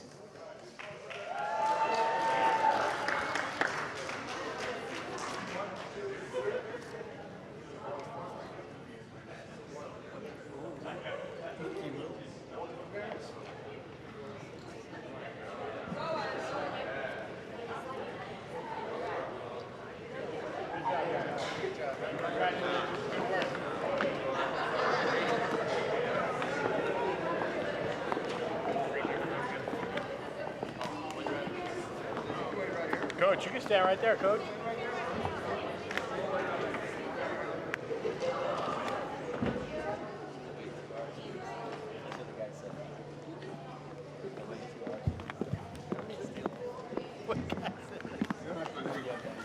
We are now on item 7O, recognition of James Nicky Rowe High School spring tennis team and regional qualifiers. Dr. Gonzalez. Yes, sir. This year was another successful year for the James Nicky Rowe tennis team. This evening we recognize our Lady Warriors tennis team for their accomplishments.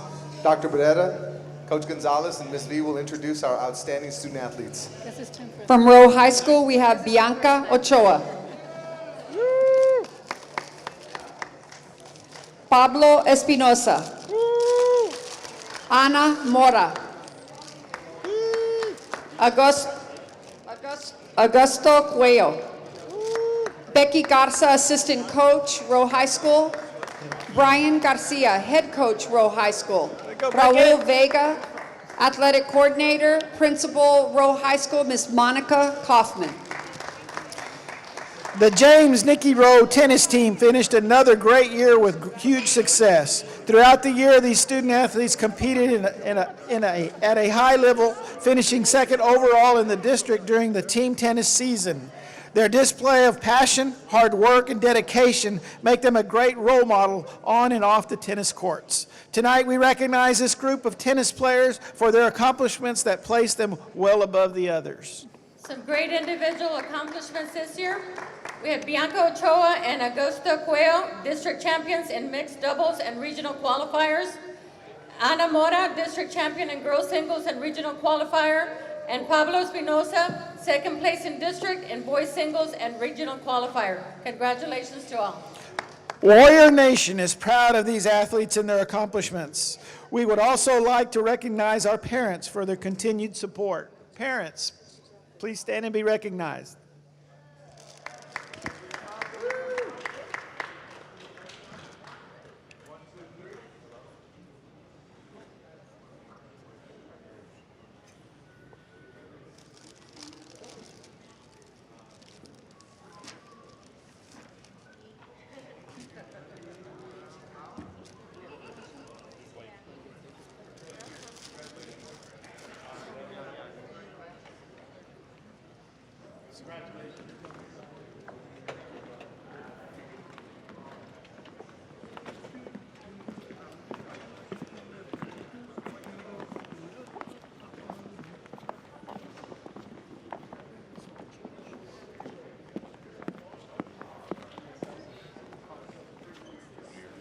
Next item this evening is 7P, recognition of McAllen Memorial High School girls track area and regional state qualifiers. Dr. Gonzalez. Yes, sir. The Memorial Girls Track team had another stellar year. The girls entered several invitational meets and rose to the occasion We're very, very proud of our Mustangs, and Dr. Beretta, Coach Gonzalez, and Mrs. V will introduce our outstanding student athletes. So our first athlete being honored is Susanna Swanson, Memorial High School.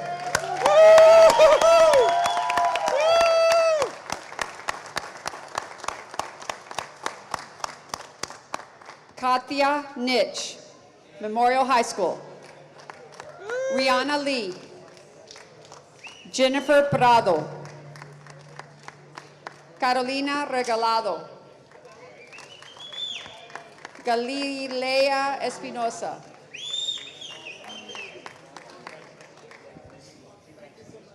Holly Hu Jenkinson.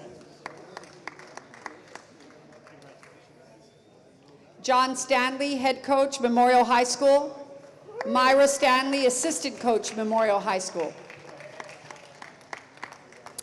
The Memorial Girls Track and Field team had a great season and finished third at the District 36A meet and a sixth place at the area meet. Area qualifiers in the freshman division were Galilea Espinosa in the 800-meter relay, Carolina Regalado in the 400-meter relay, Susana Swanson in the 100 and 400-meter wheelchair event. Sophomores qualifying for area, Macy Henderson in the 800, 3200, and 1600-meter relay, Holly Hu Jenkinson in the 1600-meter run, Sydney Marburger in the 800-meter run and 1600-meter relay, Jennifer Prado, 800 relay, Keista Ramirez in the 300-meter hurdles. In the juniors, we had Maribel Hernandez in the 800-meter relay, Rihanna Lee in the 400-meter relay, Katya Nitch in the shot put, and the 100-meter hurdles and 1600-meter relay, and Cecilia Vale in the pole vault. Seniors, we had Catherine De Leon in the 400-meter relay, 800-meter relay, and 1600-meter relay, Mariana Garcia, 400-meter relay, 800-meter relay, Andrea Munguia, 100 hurdles and triple jump, and Alice Ojeda in the shot put. Regional qualifiers after area were Susana Swanson, Macy Henderson, Sydney Marburger, Keista Ramirez, Katya Nitch, and Catherine De Leon. Susana set regional records in both the 100 and 400-meter wheelchair events. She also was a state qualifier and earned a silver medal in the 100-meter and a bronze medal in the 400-meter wheelchair events at the UIL state meet. Congratulations to all. The Lady Mustangs coaching staff would like to thank the athletes for working hard and being coachable and being so dedicated to the track and field athletic program. We would also like to thank their parents for their continued support. Congratulations to all.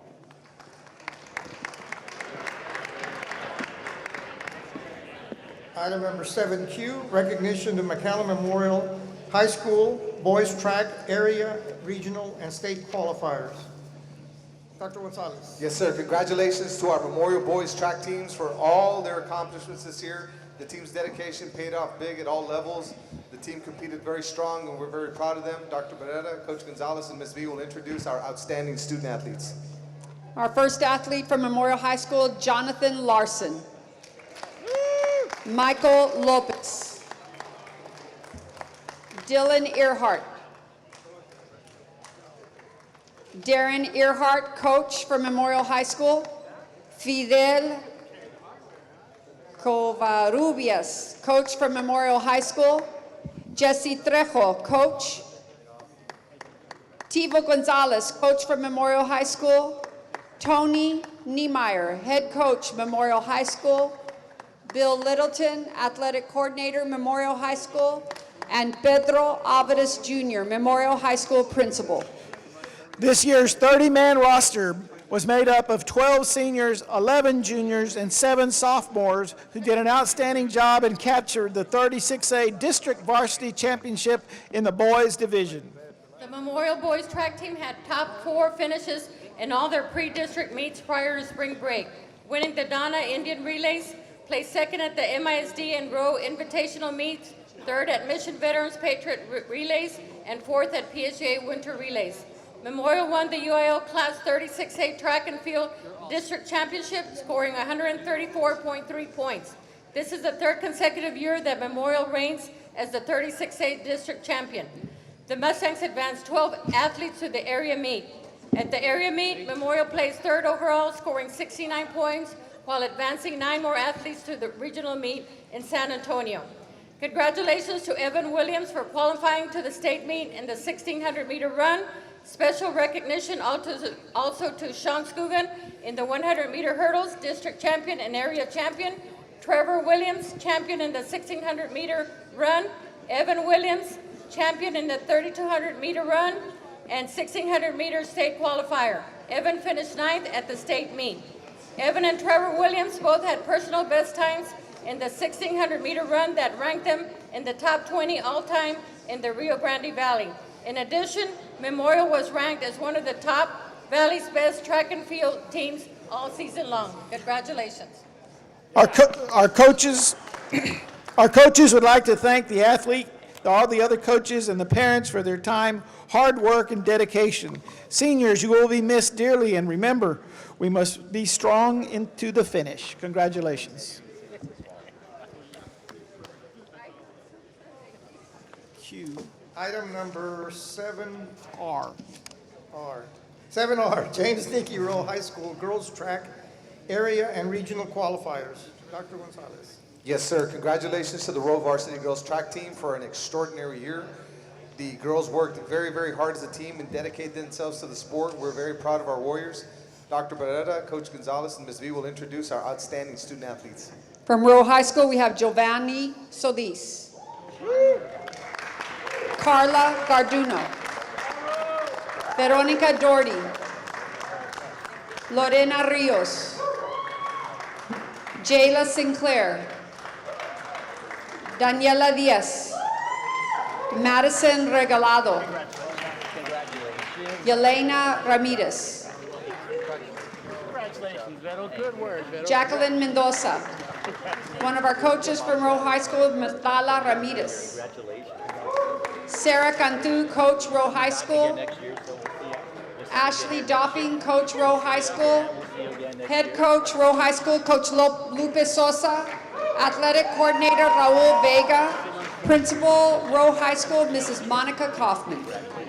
The Lady Warriors placed 4th at the 36A district meet. For the past 20 years, the girls' track team has kept the tradition of representing James Dickey Rowe High School at the regional meet.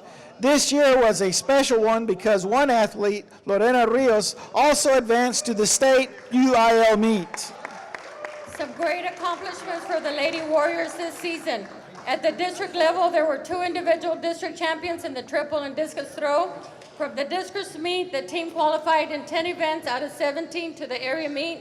From the area meet, they qualified in 4 events to the regional meet. At the regional meet, 1 athlete advanced to the state UIL meet. And at the state UIL meet, Lorena Rios placed 7th in the discus throw. Besides being athletically successful, all these athletes are successful in the classroom. All 6 seniors in the team were recognized to the Texas High School Coaches All-State Academic Team. Honorable mention was Lorena Rios. Second team, Jacqueline Sepulveda. First team, Jacqueline Mendoza, Veronica Doherty, and Giovanni Solis. And in the prestigious elite team, where only 18 seniors have the honor to have been named, is Carla Garduno. Giovanni Solis, congratulations. She has signed with UTRGV to compete in track and field during her college years.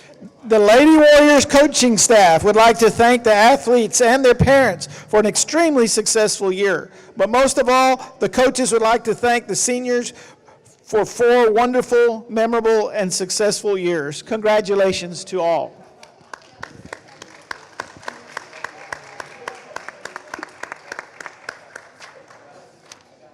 Yes, we pull, so we go to T.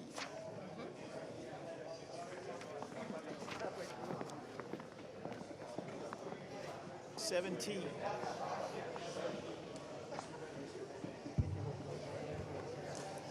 T, 7T. Item number 7T, recognition of McAllen High School Boys Golf Regional Qualifiers. Dr. Gonzalez.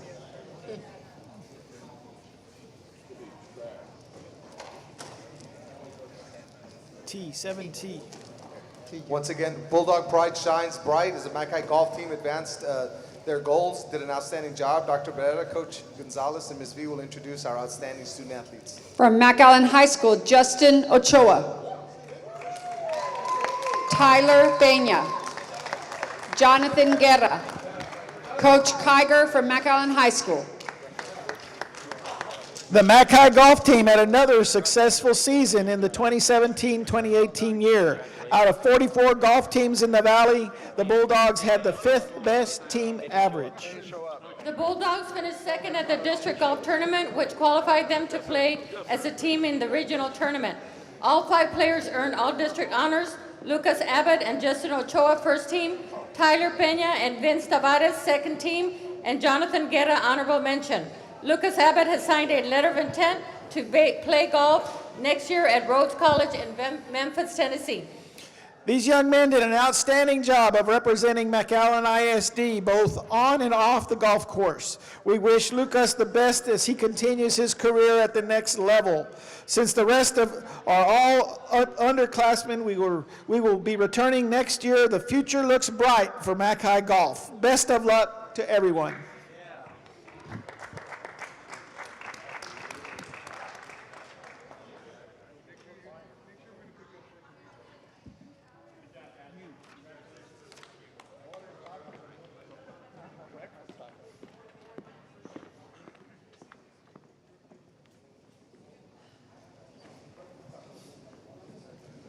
Item 7U, recognition of McAllen Memorial High School golf team, regional and state qualifiers.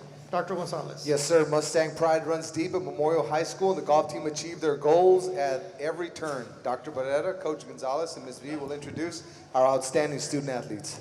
Memorial High School, Raul Gonzalez, Ross Gonzalez, Trey McAllen, Colton Henderson, C.W. Phillips, Jessica Garcia. Head coach Celso Gonzalez, Pedro Alvarez Jr., Memorial High School principal. Athletic coordinator Mr. Bill Littleton. The Memorial Boys Golf Team this year won their 4th district title in a row. Our seniors have won district every year of their high school career. This is a feat that will forever be known in Mustang golf history. Under team accomplishments, they are 4-time in a row District 36A champs, regional qualifiers as a team, and top 3 team in the Valley. Under individual accomplishments, Jessica Garcia, sophomore, is the 36A second team all-district and a regional qualifier. C.W. Phillips is the co-captain, 3-year letterman, 3 times district medalist, 3-time District 36A MVP, 36A first team all-district, first team all-valley, 3-time regional qualifier, and 2nd-time state qualifier. Colton Henderson, co-captain, 36A first team all-district, 3-year letterman, and 3 times regional qualifier. Ross Gonzalez is a 4-year letterman, 36A second team all-district, and 4-time regional qualifier. Trey McAllen, co-captain, 4-year letterman, 36A honorable mention, 4-time regional qualifier, and Raul Gonzalez, 2-year letterman, 36A first team all-district, and 2 times regional qualifier. Congratulations. Coach Celso Gonzalez would like to thank all the parents for their strong support of Mustang Golf. He wants to give a special recognition to the McCullis, Gene, and Melissa for their endless support of the golf teams. Finally, to the seniors, CW, Colton, Ross, and Trey, you have made Mustang golf history by being one of the only class to win district every year of your high school career. A job well done. Good luck in your next chapter of your lives, and go chase your dreams. Congratulations.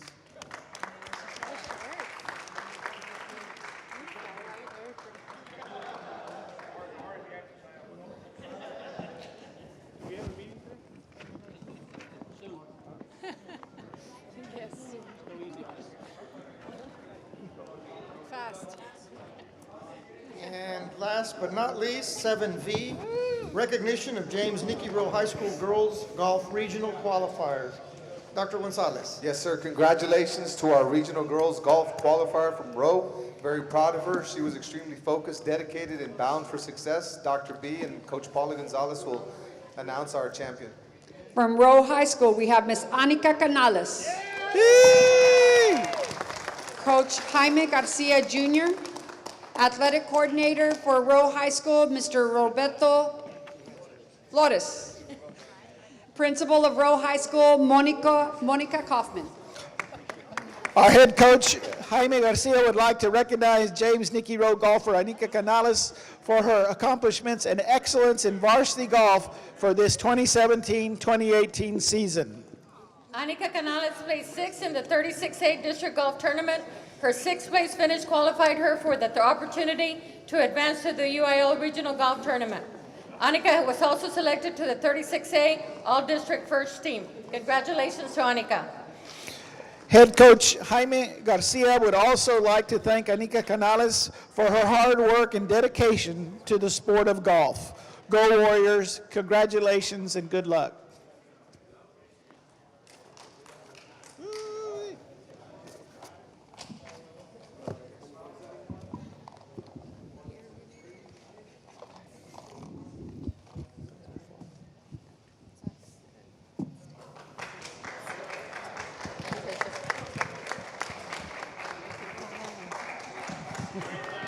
Don't go far.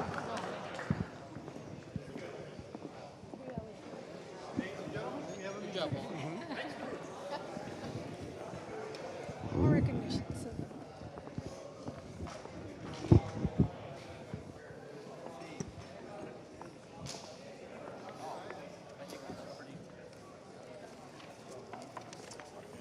We should have nothing else. Nothing else. Yeah.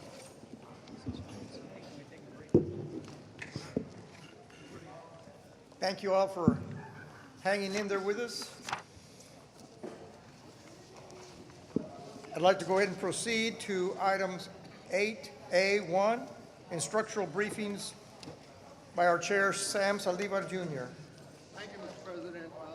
The committee met with our Assistant Superintendent for Instructional Services to discuss the items that are listed on the agenda, and we're prepared to discuss those and share any thoughts that came up during the committee meeting. Thank you, Mr. President. Thank you, Mr. Saldivar. 8A2, human resources briefing by our chair, Debbie Aliceda. Good evening. I'm sorry. Good evening. I'll get to our items when they come to on the agenda. Thank you, Ms. Aliceda. 8A3, District Operations Briefing Chair, Mr. Marcos Juarez. Thank you. I'll make this really brief. We have two items that we'll be reporting for changes at the athletic department, and the other is a monthly report on the facilities and maintenance and operation. Thank you, Trustee Suarez. 8A4, Business Operations Briefing by our Chair, Trustee Larry Esparza. Thank you, Mr. President. We met Friday afternoon, Mr. Farina, myself, with Assistant Superintendent Lorena Garcia.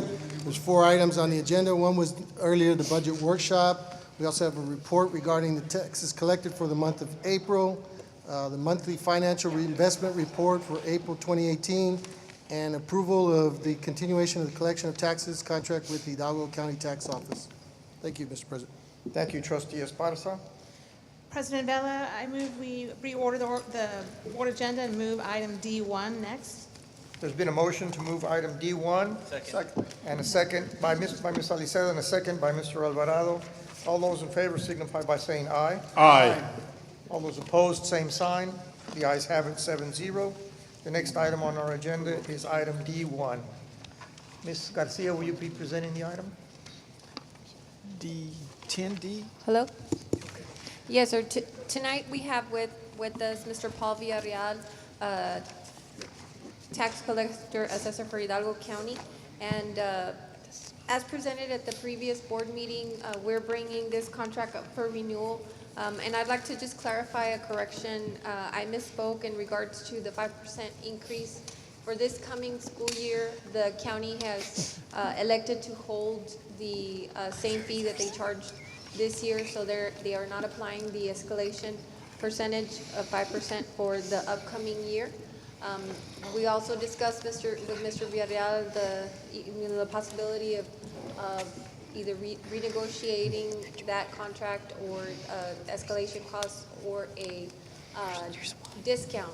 At this time, the discount is not possible, according to Mr. Villarreal, and he's here today to provide us with more information regarding the services that the county is offering the district.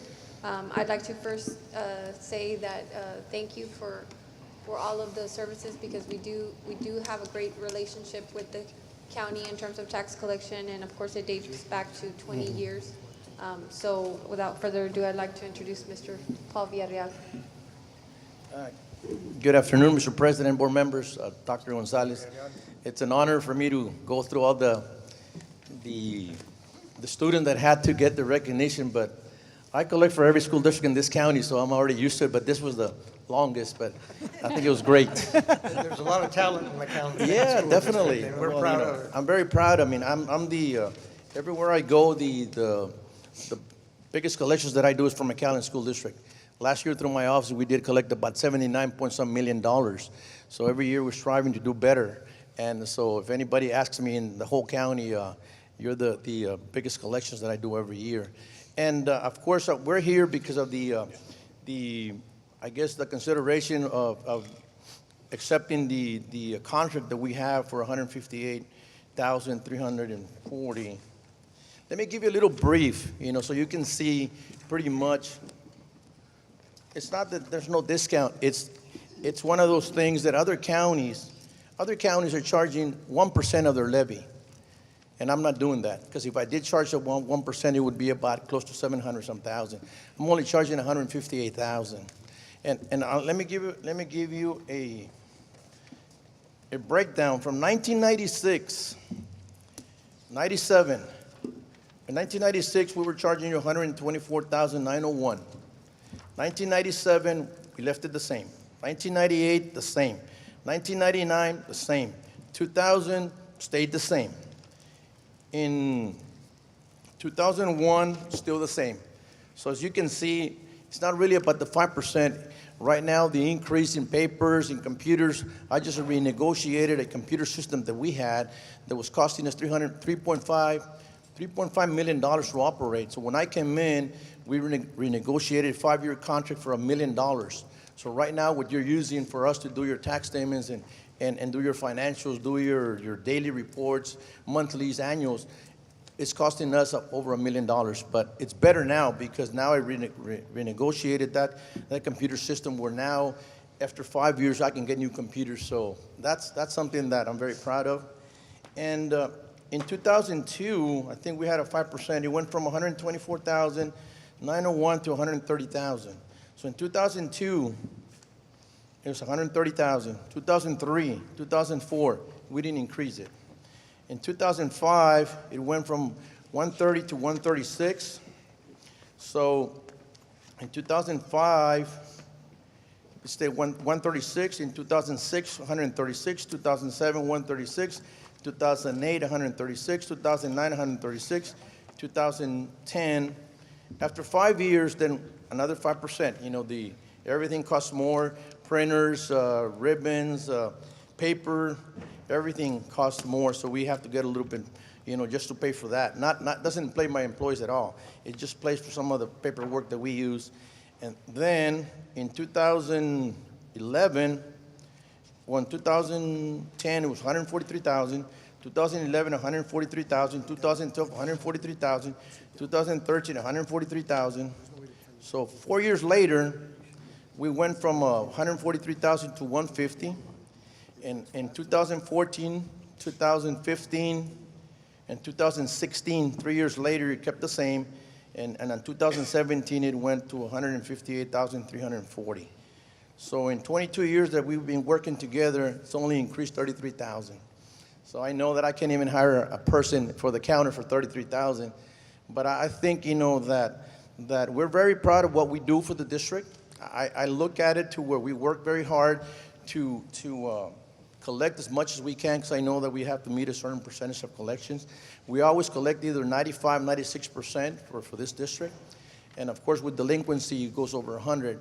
So I just want to let you know that right now, I think we've been doing great, and we're gonna maintain, hopefully in the future the county elected officials don't tell me that I'm undercharging, because sometimes they'll ask me, Paul, well, why are you charging that little, right? Because other counties are charging 1% of the levy.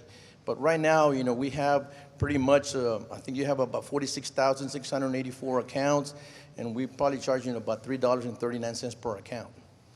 And that's not, it's not, so I hope that, that you're happy with our services and you want to continue doing it. I know that we do it. The reason I do it is because if I didn't want to do it for the district, I don't have to, because I'm the elected official for the county. But the reason we consolidate is so you won't have to have an office that's going to cost you $1 million just to have a computer system, have a tax collector, have employees that are certified, have overhead insurances and things like that, to where it's the same taxpayer. So if you pay us just a small amount of money, then if you had an operation that cost you $1 million and I'm charging you $158, you're saving the difference. So in a couple of years, you're saving millions of dollars for that same taxpayer that doesn't have to have to pay in this area for the same service. So right now, out of 44 taxable entities in the county, the only ones that I don't collect for the city of McAllen and city of Donna. Everybody else I do. So I do bring over $1 billion that I disperse daily in a year span to every taxable entity so they can provide services for the city, for the school, for the county. South Texas College, I know you deal with them. I collected $57 million for them. South Texas ISD and on. But overall, I'm very happy with what we're doing with McAllen, and I hope, you want to continue the partnership that we've had for the last 22 years. Mr. President, I move that we approve. There's been a move to approve by Mr. Saldiva and a second by Mr. Alvarado. Are there any questions or discussion on this item before we move forward with the vote? Just so, Mr. President, if you just for the record, the fees actually come out of the tax collections. They don't come out of the district paying you for the services. So Correct. the amount of you collect Yes. from that collections is where you draw this. Yes. All right, thank you. Thank you. One more thing before, I know it's not on the item, but I wanted to let you know that I'm going to leave this with Ms. Lorena so she can pass it around. We just opened an office on November the 9th on Hackberry, the old motor vehicle department we had. It's open. You can pay your property tax there, and you can also renew your license plates and do title transfers. I don't have dealers there because we started it with 7 people. But I would like for McAllen ISD to notify their employees, the parents, that I deal with 600,000 vehicles in Hidalgo County. I get about 45,000 plus per month in our offices. Out of the 600,000 in the county, approximately about 100,000 are from McAllen. So you have that office there that you can take advantage of, and I want to see that office full, so hopefully every month, advise everybody they don't have to go to the other offices, or they can do it online too. Thank you. Thank you. If I may, Mr. Villarreal, we really appreciate what you do for the county and the collection of taxes for our school district. Our concern was that we do collect taxes for the same taxpayer. We all work for the same person. And we're being cut, we're being squeezed. We're trying to get as efficient as we possibly can. And if we can save a little bit on collection fees, we're going to try to save a little bit on collection fees. Right. No, I understand that. We certainly appreciate you coming forward and giving us your explanation, the reasons why. Okay. The item's up for a vote. It's been moved and seconded. All those in favor of the item signify by saying aye. Aye. All those opposed, same sign. Motion carries 7-0. Thank you. Ms. Garcia, do you have a... Yes, sir. I just have a quick clarification. As far as the administrative fee for the collection, that does come from the general fund. It's an administrative fee that the district pays. And So we collect the tax and then cut them a check? Yes, sir, from the general fund. Mm-hmm. All right, thank you for clarification, Ms. Garcia. Thank you. Thank you, Mr. Villarreal, for... Thank you very much. Thank you. Appreciate it. Back to item 8B1, district reports. Report number 1, Dr. Gonzalez. Yes, sir. At this time, Dr. Ibarra will discuss the report regarding pre-K tuition-based program. Yes, thank you. Good evening. This short presentation aligns to Goal 1 and Goal 4 of the strategic plan, student achievement, student focus, and financial priorities. And I'd like to start with just covering some background information. During the March 2018 budget workshop, we discussed the addition of tuition-based pre-K pilot program at 4 elementary campuses for the 2018-2019 school year. And this evening, I bring an update on the status of the program and will share a couple of changes to the program.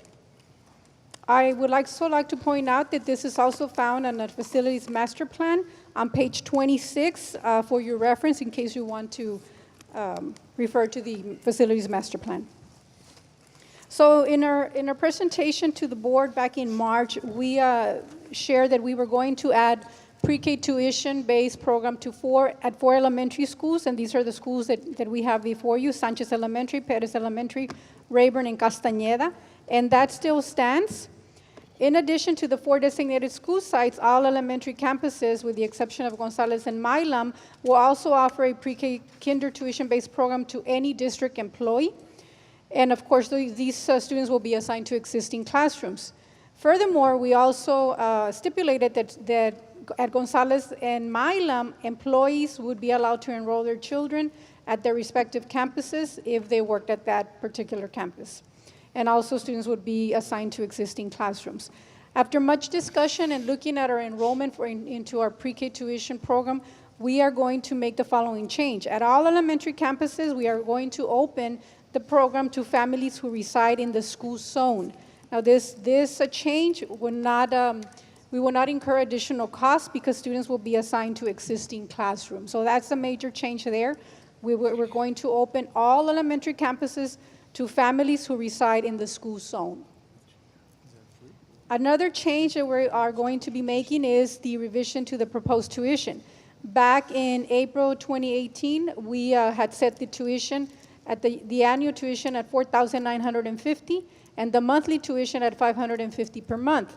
We are lowering the tuition to $4,455 yearly and $495 per month. Now, the reason that we're making these changes is, of course, we want our enrollment to increase. That's very important.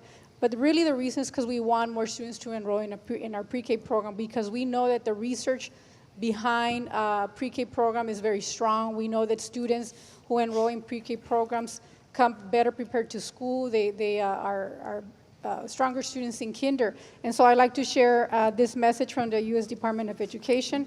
Pre-kindergarten programs are critical to children's long-term success, and experts have documented that children who have been enrolled in high-quality pre-kinder programs enter kindergarten with better vocabularies and more advanced pre-reading and math skills than children who don't have access to these programs.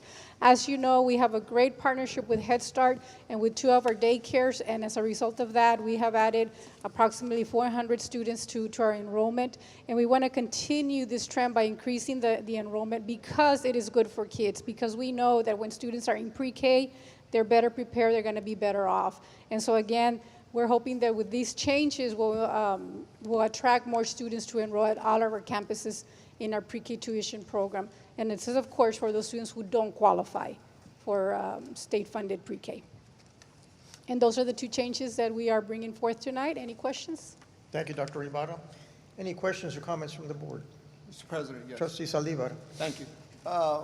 Real quickly, if you're not from the district, you don't live in a neighborhood school in which you can now enroll your child.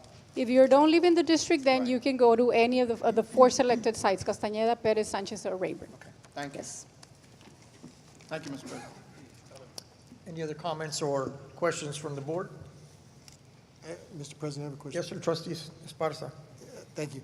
The enrollment period, I guess, for interested parents for the tuition base has already started, right? Yes, sir. It's Have you already in had effect and it some will continue. feedback yet? I'm sorry? Have you had feedback from? We have had feedback, yes, from parents and also from our elementary principals. What they're saying is, again, that they would be more open to the idea of sending their children to the neighborhood school, to the school that they're zoned in. Many of them do not want to travel, they want to stay in their home school because the following year they're going to be back at their home school. So that's one of the reasons why we decided to go ahead and offer it at each campus in the district for those students that reside in the zone only. Maybe I should have clarified. Actually, what I meant was, what kind of interest have we had so far as numbers? Okay, so far we have only had 2 students enroll. There's a lot of interest, a lot of phone calls, but only 2 students have enrolled. Now, one of the things that I was sharing with the ELT is that many parents wait until August. They're weighing their options, and then come August, and then of course they go to the campuses and enroll their children at that time. That was from experience. I can tell you that most of the students enroll in August. They are new to the district, especially in pre-K.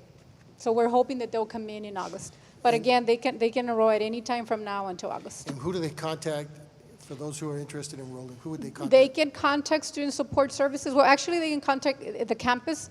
At every campus, we have information available. We have flyers. We have the application process. However, they must enroll at Student Support Services, and that's so that we can keep the process exclusive to one central location. That way, we can track who's enrolling. We have a process that has to be verified that they do not meet the state-funded criteria.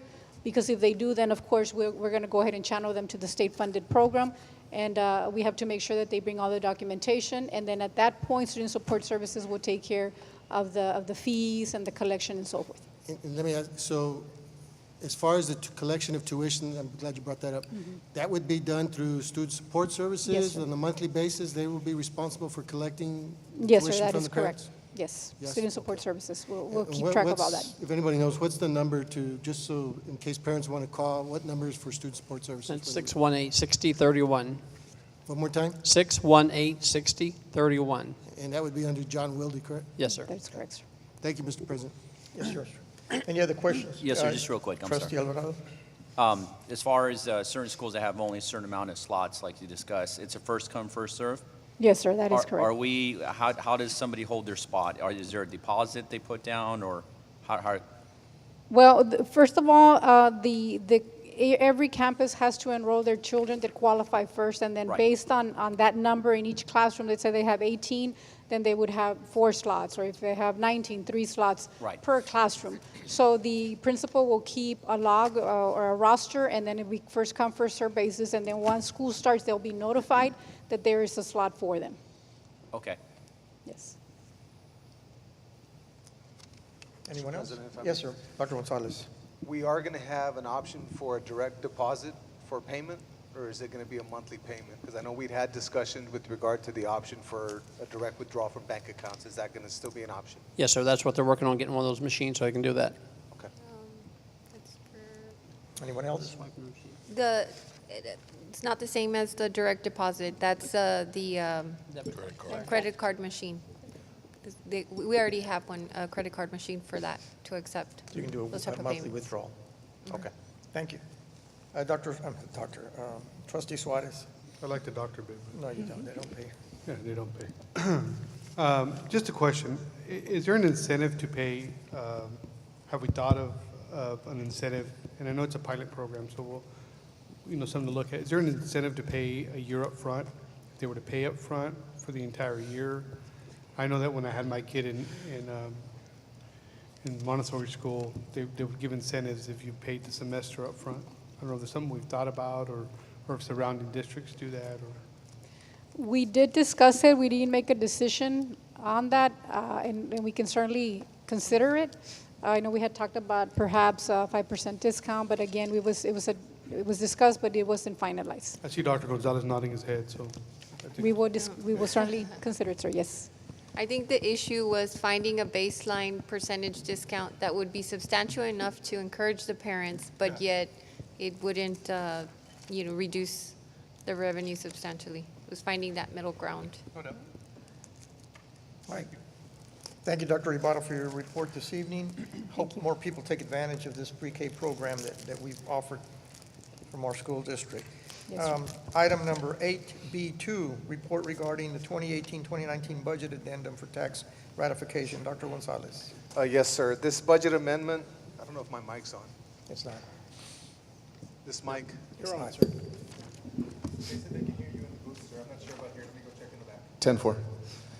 This budget addendum is for the establishment and approval of salary increases as part of the budgetary process if a tax ratification election is called for by our Board of Trustees and receives voter approval this fall.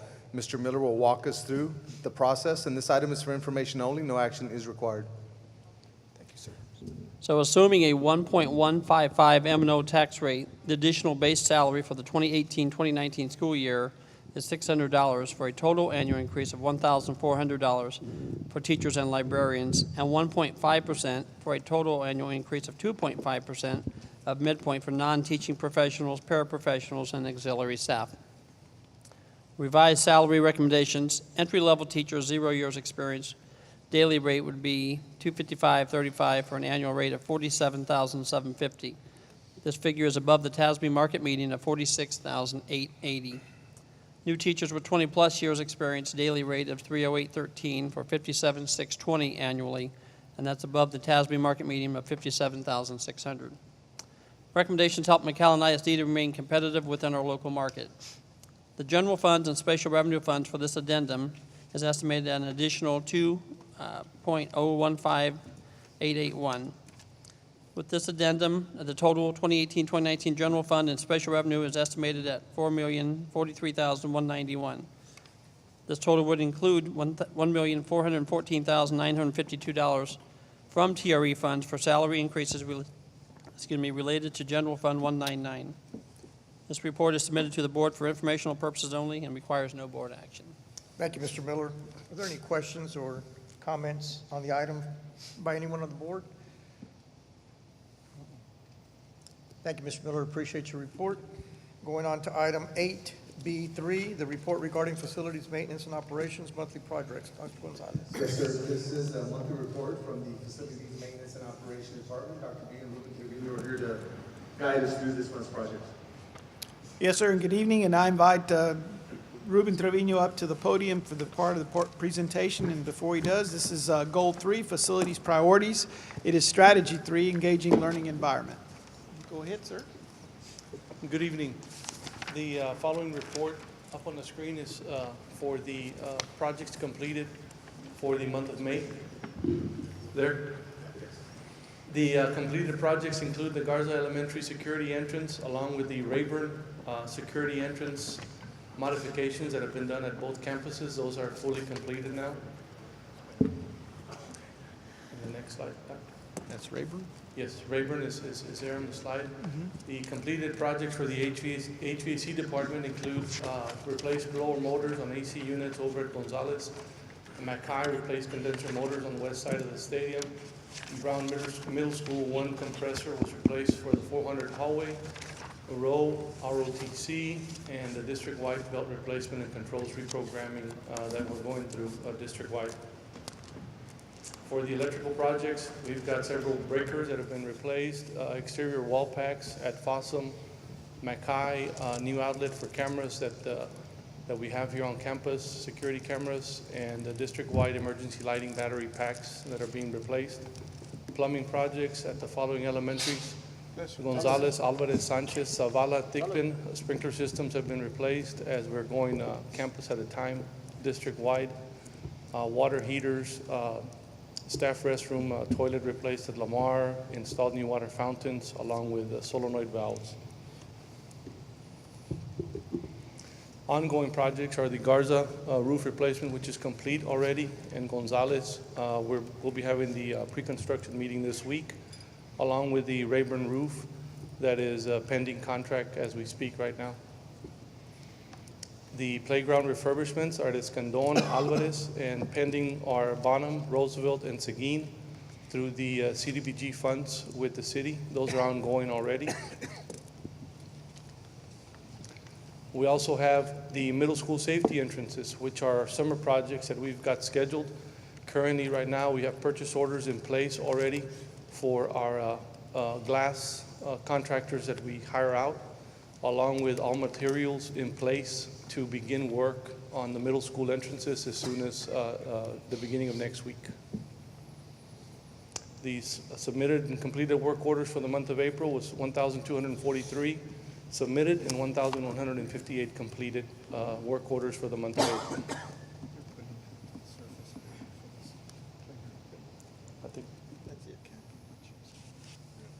Thank you, Mr. Trevino. Any questions or comments? Report from Mr. Trevino or Dr. Barrera.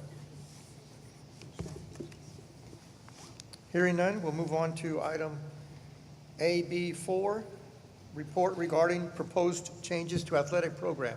Dr. Gonzalez. Yes, sir. Dr. Barrera and Coach Paulo Gonzalez and I will walk us through the rationale for proposed changes to our athletic structure. I'll turn it over to Dr. B at this point.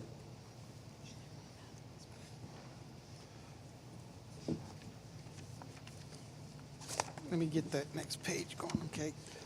This is the report regarding our changes to our athletic program, and this is presented as a report, the proposed changes to our athletic program. But before I get into it, I just, often at this time of year, we see a lot of changes in teaching and coaching spots, and it's also our practice to look for efficiencies. So those two things combined, it was a very good time to bring this back so that we could reconsider some of the proposals that we are thinking about. And so with that in mind, I have Ms. Paula Gonzalez here with us. I'm my partner in the presentations earlier today. But what we have here, and I'll just kind of give you the background of what we've had in place. The athletic program operates with 1 athletic director and 6 athletic coordinator positions, at each of the 3 comprehensive high schools. And it's represented by one boys and 1 girls athletic coordinator at each of the high schools. The proposed changes to the athletic program's organizational structure include 1 athletic director and 2 assistant athletic directors. And we would stay with the 3 athletic coordinators, 1 at each high school campus. And then we would add 3 assistant athletic coordinators, 1 per high school as well. So in short, overall, the proposed change, the athletic department calls for an estimated savings of about $73,922. Of the 6 athletic coordinator positions that we have right now in place, we would plan to keep 3 of the athletic coordinators, and that's 1 at each high school. We would delete 1 of the coordinator positions. That's the one that we have, it's vacant right now. And then we would repurpose 2 athletic coordinators as assistant directors to the athletic director. And then we were thinking about adding the 3 assistant athletic coordinators, 1 at each of the high schools as well. That being the case, we had a proposed savings again of about $73,000, and I'll open it up for questions at this time. Thank you, Dr. Barrera, for your presentation. Any of the trustees have any comments or questions on this item? Mr. President, I do. Trustee Esparza? Thank you, Mr. President. I know we had some information, I think Trustee Aliceta presented about a while back regarding participation in our athletic programs. Have the numbers gone up or down as far as student participation? I think throughout the years, our participation numbers are pretty consistent. We pretty much stay at a $7,000 participants. It can be anywhere between 769, 7,035. The numbers fluctuate between the 7,000, but I'd have to say that they stay pretty consistent. In some of the years, they go up a bit, and some of the years, they may fluctuate a little bit lower. I did send the participation numbers. That chart we use for our athletic insurance, and we use it, of course, to monitor and see where we are with the numbers. At this point, we're getting ready to do our end-of-the-year reports, and we will have the participation numbers for 17-18 at the end of the week. Okay. So then you don't have the numbers as far as comparison from last year to this year if we're up or down? For this year, it is not complete as of right now. I know we have the 16-17 is the most current, and then we're getting ready to continue with the 17-18. But our numbers are very consistent. We have good participation numbers at the high school and at the middle school. And I think one of the things that we have emphasized that we have gotten a lot better is our multi-sport athletes. We're looking for athletes who participate in all the sports that they're interested in instead of just specializing. So we encourage them to participate in the multi-sports, like I said, which is your volleyball, your basketball, your track, or more than one sport. Okay, I have a couple of questions. The proposal, you have an athletic coordinator at each one of the high schools, which would be the head football coach. Head football coaches, they don't have any teaching duties, correct? Correct, they do not. and we're creating 2 more positions, assistant athletic directors that will have no coaching duties and no teaching duties either, correct? Correct. No, that's not correct. The assistant athletic director? The athletic coordinator or director? The assistant athletic director positions, the 2 that you're creating, those have no coaching duties and no teaching duties, No correct? coaching, no teaching. Correct. Okay. And so I'm just a little concerned in a period where we're cutting budgets, and I know you're saving money, but, or it indicates that we're saving money, but seems like we're creating 2 more non-teaching positions. And where we're at a period where we're letting staff go, and yet we're creating 2 more positions over here, non-teaching positions. It just concerns me. Do we really need those positions? I guess that's what I'm asking. Mr. President, if I may. Please. One thing, Trustee Esparza, in looking at the current model that we have right now, the people that would be going into those spots they don't have any teaching duties right now either.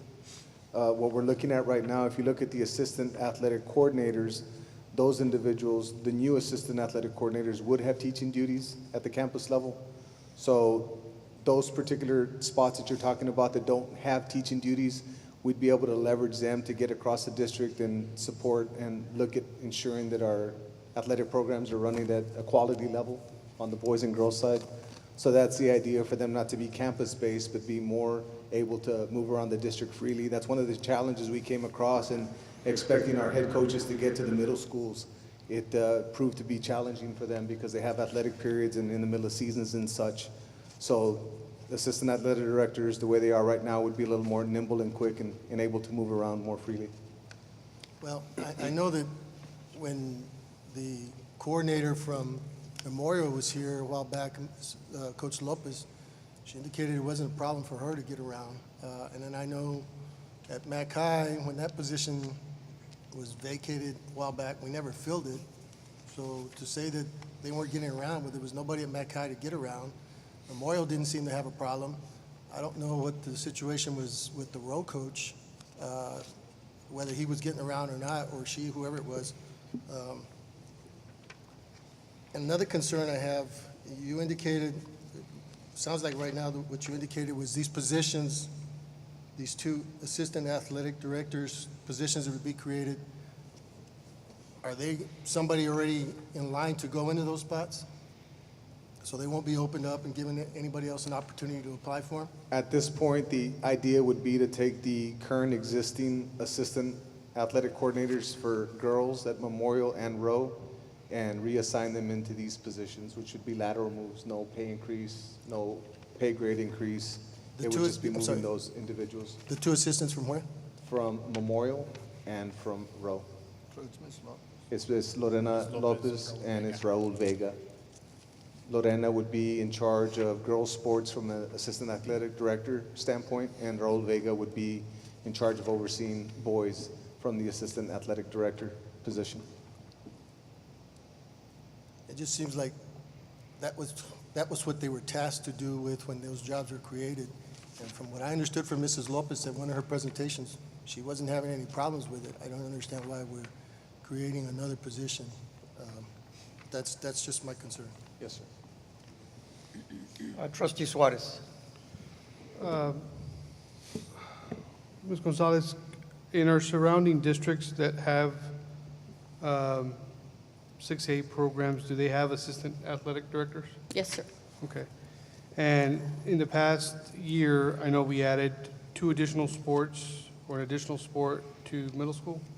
We added our golf at the middle school level. We also have a 6th grade camp now, which we have ours right in May. We have a football camp and we have a volleyball camp that has been added. And about 3 years ago, we also added cheerleading to the athletic department. Can you tell me on a given day, when there's multiple sports happening, how many places do you have to be at one time? I think that's one of the hard things to do, pretty much find a balance, and I know that I pretty much go with a priority, and if it's a playoff game, of course, and we're hosting at home, that happens to be a priority. If it's a varsity sport, I do go to the middle school tournaments, which are in the weekend. So I would say it could go anywhere between 3 to 4 events. And I know that I set up a schedule, and sometimes it doesn't work that way. If I'm needed at one event, sometimes I stay there longer than, so some of the other scheduling does not really take place in regards to me visiting those events. I think we've been very blessed in regards to making the playoffs, hosting a lot of playoff games. We've also hosted regional tournaments. We've hosted our 4A soccer regional tournament. We hosted volleyball. Next year, we will host golf for the next 4 years. We will host 5A for 2 years, and then we will host 6A for 2 years. So that's one of the things that I'm really proud of in regards to getting those opportunities to host more events. In a brief description, can you tell me what a more efficient office does for you and for the programs?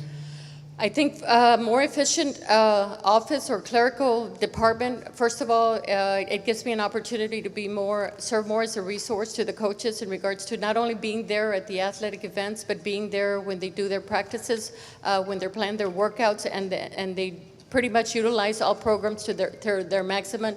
So I think that's one of the things that will be beneficial in regards to that. Okay. Now, it would be fair to assume that if we didn't do this if we didn't reassign or go with this model that has been recommended, and of course the board has already approved the job description, but if we were to go back to the old model, then we would have to hire an athletic coordinator for McAllen. What would that cost us? That would cost at this time $96,400 pretty much. And I think one of the things to point out at this point is that we've always had equity in regards to having the same consistent program at all of the high schools. And this, for the past 2 years, really, we have not had a girls athletic coordinator at McAllen, so that it's kind of provided a different format. So this would provide equity, of course, and it would kind of alleviate the need for another big salary position at McAllen. Okay, thank you. Any other questions or comments? Trustee Alvarado. And Mr. Suarez alluded to one of the questions that when we had the 3 girls athletic coordinators at the high schools, they were combined $270 salary, right? So with all the moves, I guess, Dr. Gonzalez, is more to you with these moves that we're making. Are we still below that threshold? Yes, sir. In making this move, we'd save 70,000 plus. What's the number, Dr. B? $73,922. Okay, and I'm going to be very tread lightly, Ms. Gonzalez, and talk to you through many years about this subject, and I appreciate all the hard work that you do. But one of the areas of concern of myself has been the middle schools, and I say that because there's been a lot of events sometimes where there's only one of you, and you have so many high school events going on at one time. There are times where the referees didn't show up for a game, or we didn't have locks to get into the stadium. There was issue with coaches, the district track meet you were at a soccer game, and we had parents on the field at that time. We had nobody come from over there. So I think what this is addressing is a concern of mine, which is really developing our middle schools and even our elementary schools. I think we've done a good job of trying to get those pipelines, but we still could do a little better. We have great coaches. They just need a little bit more support, and it's not anything at you. We're the only 6A school that doesn't have assistant athletic directors. And one thing that I want to point out, too, is that these assistant athletic directors, I'm sure, are going to be like other school districts where they report participation numbers.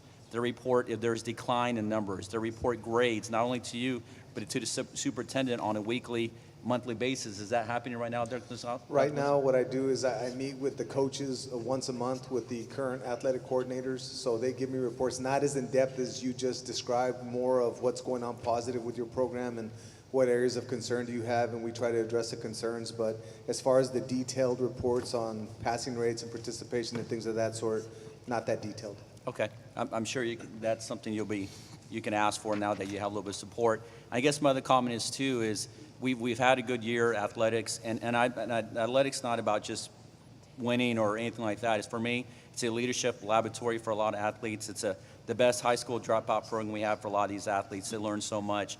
So for me, it's just another vehicle, just like fine arts or theater or what have you. So we're going to do it, we do it well in McAllen, no matter what it is. But one thing that I think we could do better is developing them at an early age. Our soccer team here at McAllen, and we're at McAllen, almost advanced to Final Four. Every single one of those ladies play in a travel team, and they've been playing soccer, from age 4 to 5, majority of them. I could say for the volleyball teams, all our volleyball teams, even our McAllen baseball team, they all play at a travel team, and the city of McAllen provides a lot of good resources. I think one thing that we could do better is develop them at an early age and have more elementary programs. And you start off great with this flag football and volleyball and basketball 6th grade level, and it's been a huge success. I know I've been to some of the games to watch some of the young kids, and the Boys and Girls Club has partnered up with this, but that takes a lot of resources, takes time, it takes someone there to be the liaison between the department and all that. And I think it's fair to say you're pretty stretched thin right now at your current capacity. So if we make this move, we should have more capacity to open up more programs and develop more things. Is that what you're kind of trying to do with this? That's absolutely correct. I think that we'll have a stronger emphasis on our elementary and our middle school programs. One of the things is visibility. Like you said, when I spread out thin, I think that our coaches are real good about communication, and there's a lot of times that I handle situations pretty much over the phone. Instead of, let me send someone over there, let me make sure that we take care of it and that we follow up. So I think that will help. But the emphasis on the elementary is something that's great. We've gotten better at it. We've included our summer camps, which, we do some of the branding for the district. They get to know our coaches. So that involvement right there is good with the Boys and Girls Club. Now the 6th grade program is using our facility. We want to have a more direct relationship with those athletes and with those coaches that are coaching at that level. So it's something that definitely will help. I think the other emphasis that parents have asked me to as we get more in depth with athletics and you make this move is that some of these coaches need a little bit more training. The middle school coaches, sometimes the high school coach gets tied up with their programs or coaching multiple sports, and sometimes they need a little bit additional resource. So hopefully the assistant athletic director for girls and boys will be there as more of a resource for those middle school parents, middle school coaches, if they need additional, clinics or whatever the case is. So hopefully that's something you can work with them as well, is helping our coaches even strengthen, because they're great coaches, but sometimes they need a little bit more resources. Absolutely, and I think with that comes the visits to the athletic periods, the visits to the after-school workouts, to include the games. So that visibility right there will help, that resource, not only to help them hands-on with the X's and the O's, but also to help them with facility needs and equipment needs that they may have. And my last comments relate to that. We're not fully integrated in all the sports and vertically aligned. In other words, some middle schools still run their own program where, in my opinion, they should be following whatever the high school they feed to, as far as whatever that basketball, if it's a basketball program, they run the same offense. So in that way, when these kids come into the high schools, they're already acclimated, they know. And so hopefully these assistant athletic directors, like they do in their school districts, can help with that transition and make sure that everything's vertically aligned and run a little better. So to me, this is more of a move to help strengthen our elementary and middle schools and to give you a little bit of support to run the whole overall athletic program. I think you're absolutely right. There's a lot of things that we're doing correct, but there's always a lot of things that we can do to make it better. I think at all levels, the emphasis will be to have better relationships with parents, to assist parents when they, as needed, to guide our athletes and pretty much get them through a whole system, which means going from the elementary to the middle school and to the high school, preparing them for college too. Thank you. Trustee Aliceda? Hi, Paula. Hi. I think you need the help. My problem is in the not posting. My problem is in the repurposing.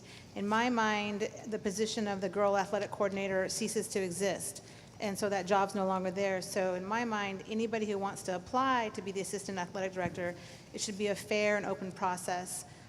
Everybody's dying to get into McAllen. McAllen is the mothership. Anybody in the Valley, they want to be a coach, they want to be an assistant AD, they want to be an AD here in McAllen. And there's so many people that are out there that are incredibly talented. I think that everybody should be given the opportunity to throw their name in the hat, and if they rise to the top, they rise to the top. But I would like to see the position truly posted and truly vetted and truly let the best person win the jobs there. Thank you, Trustee Eliseda. Anyone? Trustee Esparza? Just a couple of questions. Do we currently have athletic coordinators at the middle school? We do. We have one coordinator So some of these at the middle school. issues that were Mr. Alvarado mentioned, Trustee Alvarado mentioned about that come up, those are things that they're tasked with taking care of, correct? Correct. The middle school athletic coordinator, of course, oversees or supervises the athletic program at their campus. So issues that come up with referees, that's what they're tasked with doing. That's part of their responsibility, correct? They do. And I think one thing to also note is that most of them coach 3 sports also. So at some point, sometimes they're also coaching when some of these circumstances may come up. And I want to, I guess, piggyback along with Trustee Aliceda's point she made.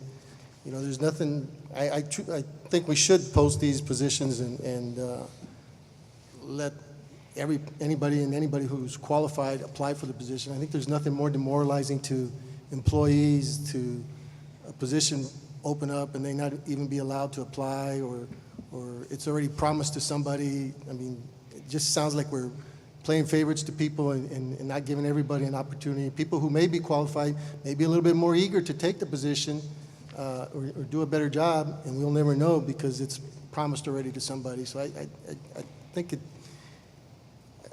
if it is going to be done, it should be opened up to everybody and everybody be allowed to apply for it. Thank you. Thank you, Trustee Esparza. Any, Trustee Yeah, Alvarado? I just have a comment. I know when, we had the 3 girls athletic coordinator, it was a pretty high salary, so we're trying to reduce a little bit of money here to the advantage of the district. Just like when we repurposed Lincoln, repurposed Novato, we moved those teachers and those coaches because it was a benefit for the district at no, and not try to hurt them. And, you move them to another position and we're trying to go make sure that they're not hurt in any way financially. I think in this case, you also have 2 employees. We're reducing, we're here at McAllen, we're not going to fill the position, so we're repurposing them. So I think for at least this initial time, I can see why you're trying to move them to this new position. We're displacing them. They're moving them from the home campus. I know Ms. Lopez has been at Memorial for a long time. Coach Vega's been at Rowe for a long time, and now we're taking them out of comfort zone and to our advantage of the district. So I can see that where we're trying to accommodate them as well. So I guess what I'm getting to, Paula, you worked with them now as girls select coordinators. Do you have any doubts whatsoever that they'll help you in this role? I do not, and I think that's one of the benefits that came from those 2 athletic coordinator positions at the high school. Like we have our boys athletic coordinator, our girls athletic coordinator. So I think that gave them an opportunity to develop their leadership skills. I don't think there's anybody that's more familiar with our school district and with our coaching system and the way that we run our athletic programs than these 2 individuals.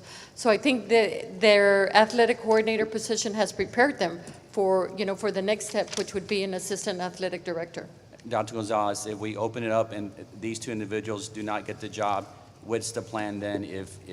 Do they go back and retain the same salary, the same job, or are we still in the same situation where we are right now? That's part of the challenge right now, and I do want to emphasize that I do see Trustee Elizeda's point, and I do see Trustee Esparza's points well taken with regard to posting, and points well taken with regard to people not being, in a position where they can apply. It's just, in this particular situation, we're dealing with a cost-saving measure, and we're looking systemically at a program where we believe that we have 2 qualified individuals that have been with the district for a long time, that understand our athletic program, that have proven that they could be athletic coordinators and do a great job of that. So we believe that by repurposing them into positions that aren't promotions for them, and then giving 3 people opportunities to be athletic coordinators, because you're talking about 3 head coaches across our district that will now have opportunities for leadership positions, to gain a $7,000 stipend and to become an assistant athletic coordinator, give some opportunity that's wide open for our head coaches in our 3 comprehensive high schools. But again, I do see the point with regard to opening it up and the talent out there. It's just, unfortunately, at this point, we need to save money. We need to be efficient with our system. And fortunately for us, we believe that we have the people in place right now to move up into these positions and operate very, very efficiently. Thank you. Thank you, Dr. Gonzalez. I just have one question. First of all, thank you, Coach Gonzalez and Dr. Barrera for your presentation this evening. Just a point of clarification on your two assistant athletic directors. Will their job duties be split up between boys and girls or sports divided? The title is not gender specific, like we don't have a boys assistant athletic director and a girls assistant athletic director. And I think you look at a lot of school districts and they kind of manage when there's more than one assistant athletic director, they kind of manage differently. I know that there are some things that I have planned out, and I think, we have to be ready to be a little flexible in regards to when you see that something can work a little bit better as you go through a process or you go through year one. But what I have in the plannings is that they split the sports. In other words, you have the beginning of the year, you have one would do football, one would do volleyball, of course. Then you go through the season, you have your basketball. So somebody could do the boys basketball, the girls basketball, then you have your soccer. The sports that would be unique, of course, would be the cheerleading, where it would have to be one of the assistant athletic directors doing your cheerleading, your wrestling, your golf, your swimming. The way that we have it set right now, which is a good pattern, when you have your boys and girls athletic coordinator at the campus, is you have your boys doing your golf and doing your wrestling and your powerlifting, and then you have your girls athletic director doing your swimming, your tennis, and the cheerleading. So it would be a split between, so that you can concentrate on the girls' sports and concentrate on the boys' sports. All right, thank you. Thank you for that point. Any other comments for Trustee Eliseda? Just one more. I just want to be clear that my problem is not the positions. My only problem is that I think that it should be posted, because I think that if they are truly the best, they will rise up. So I will be voting no based on that it's not posted. Thank you, Trustee Eliseda. President Vela? Trustee Farina. My only comment is that I see this as a win-win for our girls' sports programs. I think that they haven't been neglected, but we've got a tremendously decorated women's basketball coach in Coach Vega that could step up, and a lot of the ladies already recognize him from the camps that he's done throughout the years. And then, of course, with what Coach Lorena Lopez has accomplished in her volleyball tenure, I think this is a win-win for our women's athletics programs across the board, starting at elementary and working their way up. I've had the pleasure of working this past basketball season at UTRGV with a neighboring district that has started a program with basketball fundamentals at their elementary programs. And this group of kids would not be the kids that would get the basketball program, and it's a PE course for them.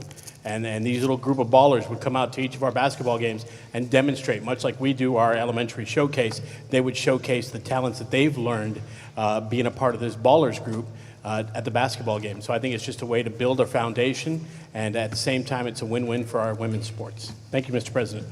Thank you, Trustee Farina. Thank you all for your presentation. Thank you. Discussion this evening on that item. Thank you. Thank you. Next item of discussion would be item AB5, report regarding taxes collection. Dr. Gonzalez? Yes, sir. Ms. Garcia will report on the monthly taxes collected by the Hidalgo County Tax Office on behalf of McAllen ISD for April 2018. This item is for information purposes only. The amount collected in April was $995,642.03. Of that, $21,030.50 were debt service collection, and the remainder was local maintenance tax collection. In regards to comparison to the same time frame prior school year, the current tax collection is at 95.26. Of course, we budgeted a 96% collection rate, so it's very close. It is higher than the percentage from last year around this time. In regards to 2016 and prior years, the percentage currently for April is 30.78, and we do have a benchmark of 33%. It is also higher than this time frame last year. And that concludes my report. Thank you, Ms. Garcia. Any questions or discussions from the board on the item? Thank you very much. We'll proceed with item AB6, the report regarding monthly financial and investment report. Dr. Gonzalez. Yes, sir. I'll pass the floor to Ms. Garcia.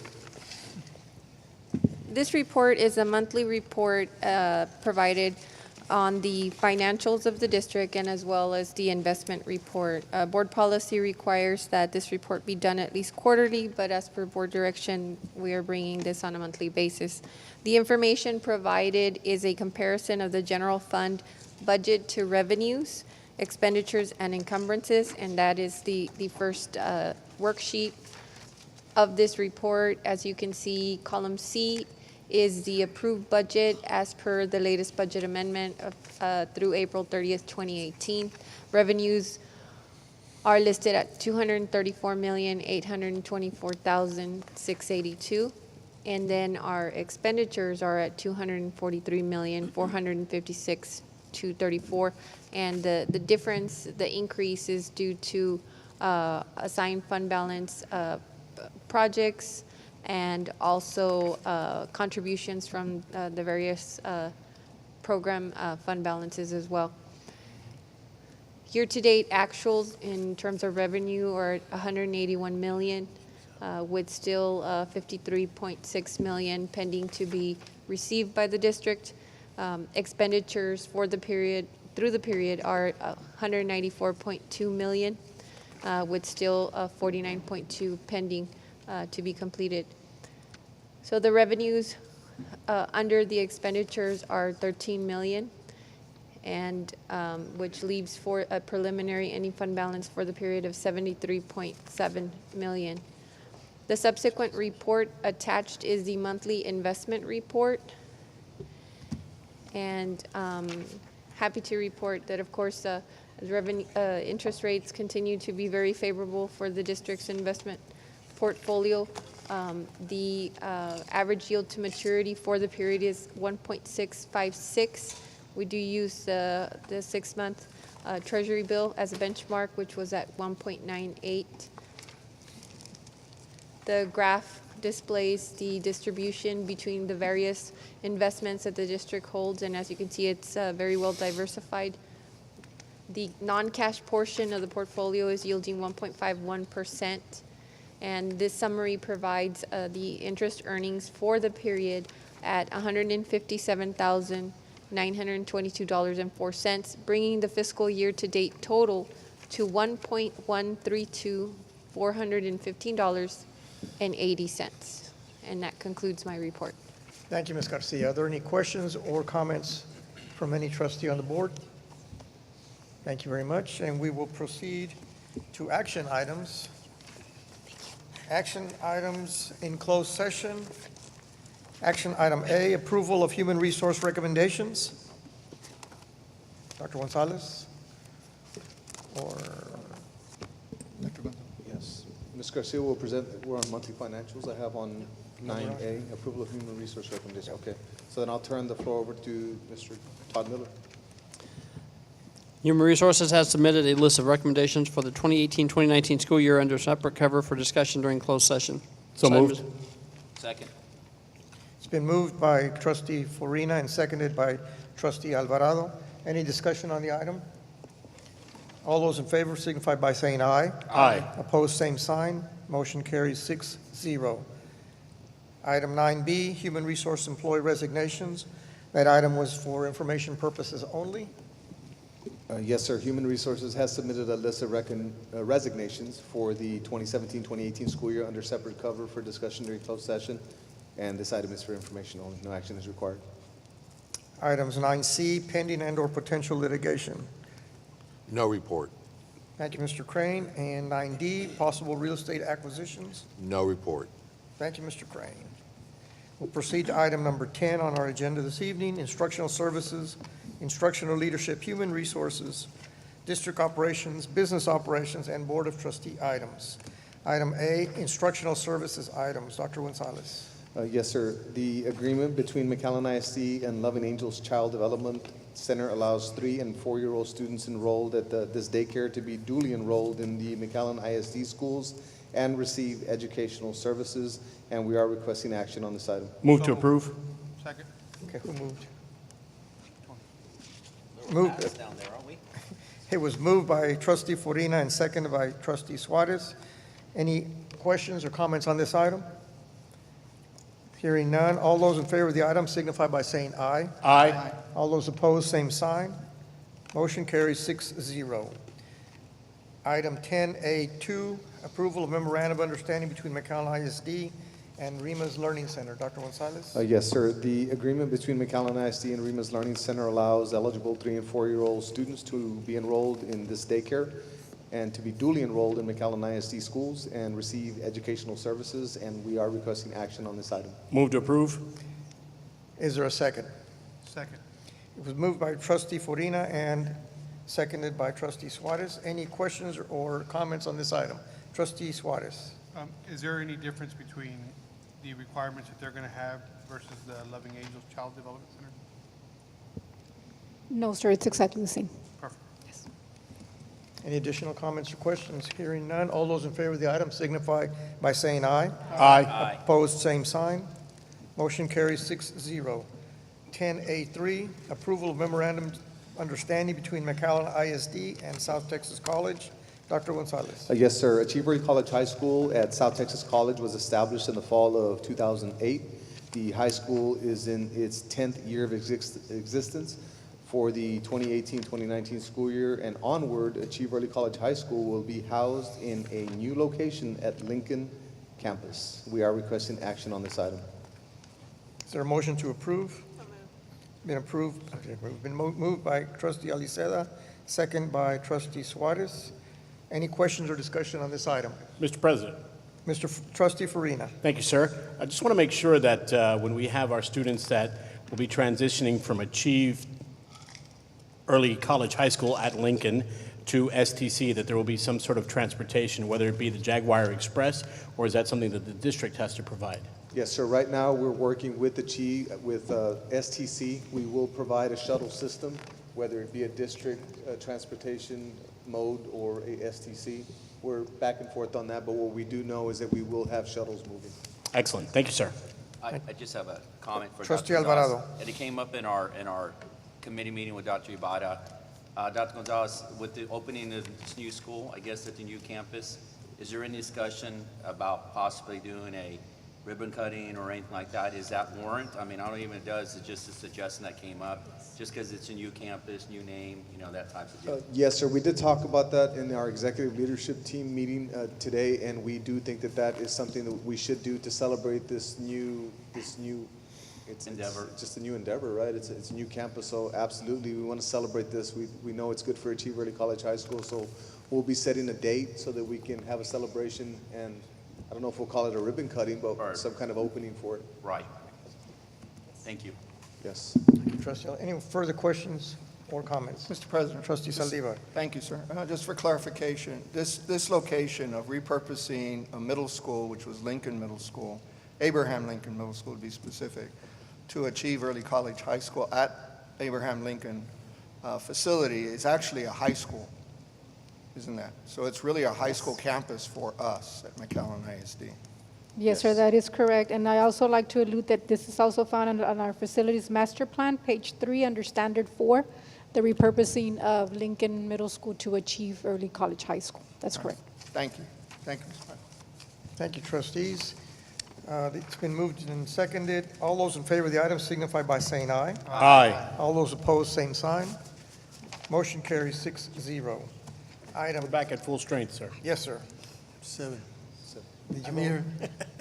Did you vote? I'm still awake. Did you vote? Yeah, I said 7-0. Good job, Larry.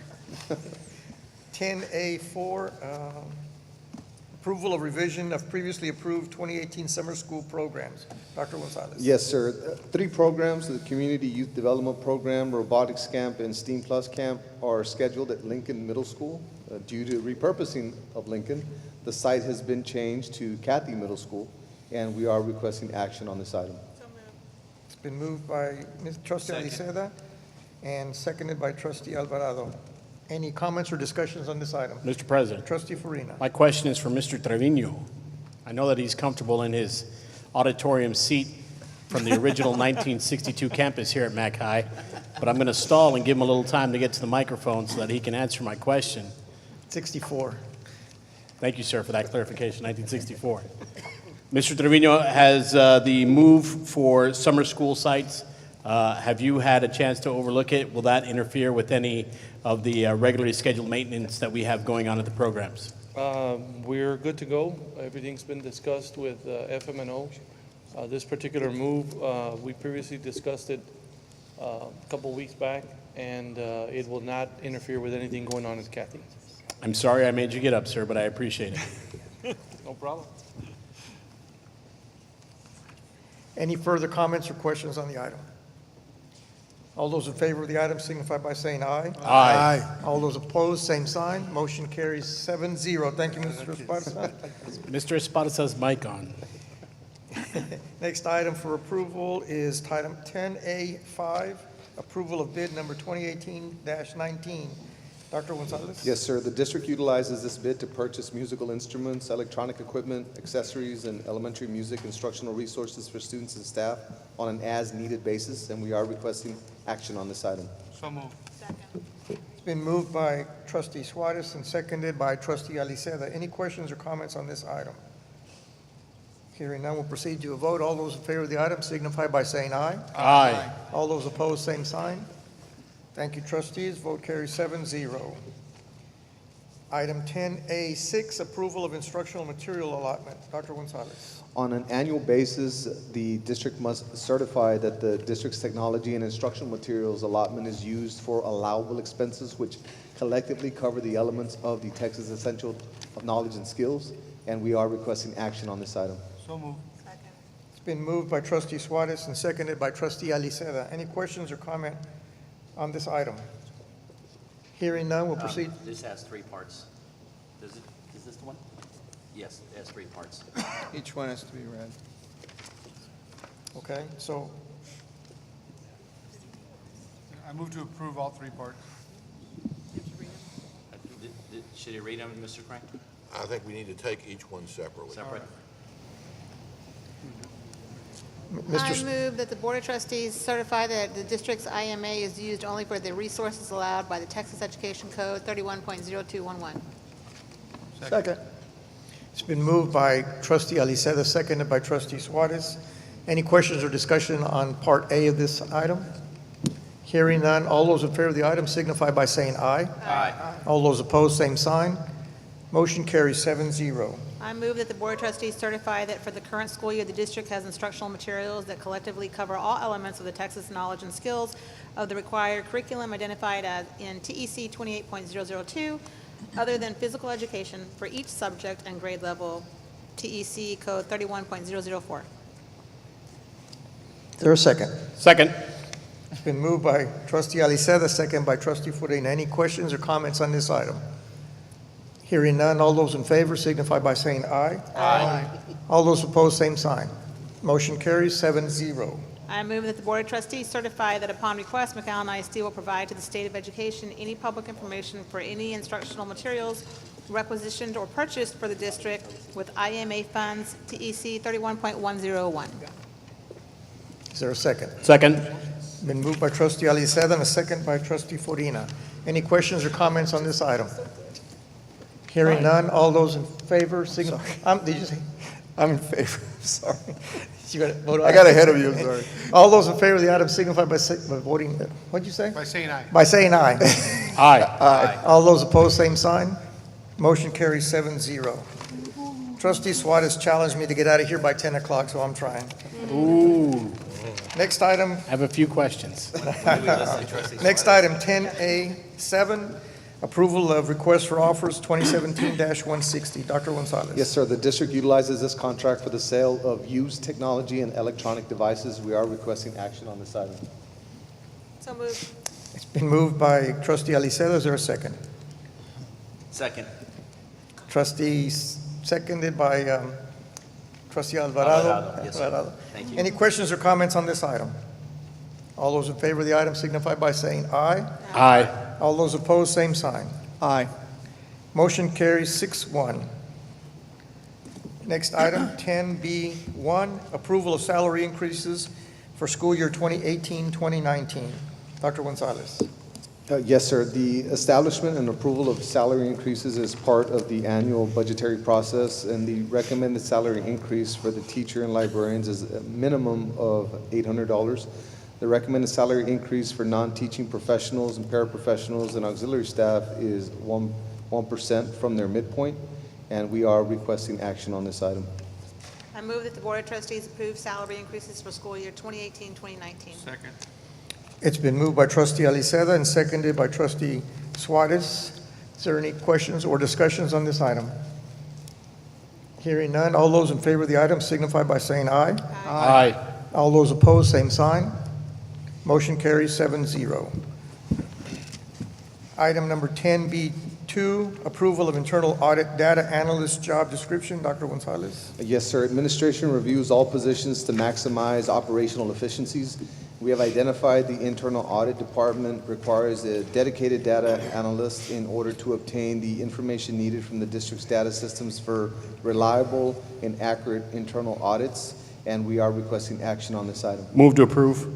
Second. It's been moved by trustee Furina and seconded by trustee Saldivar.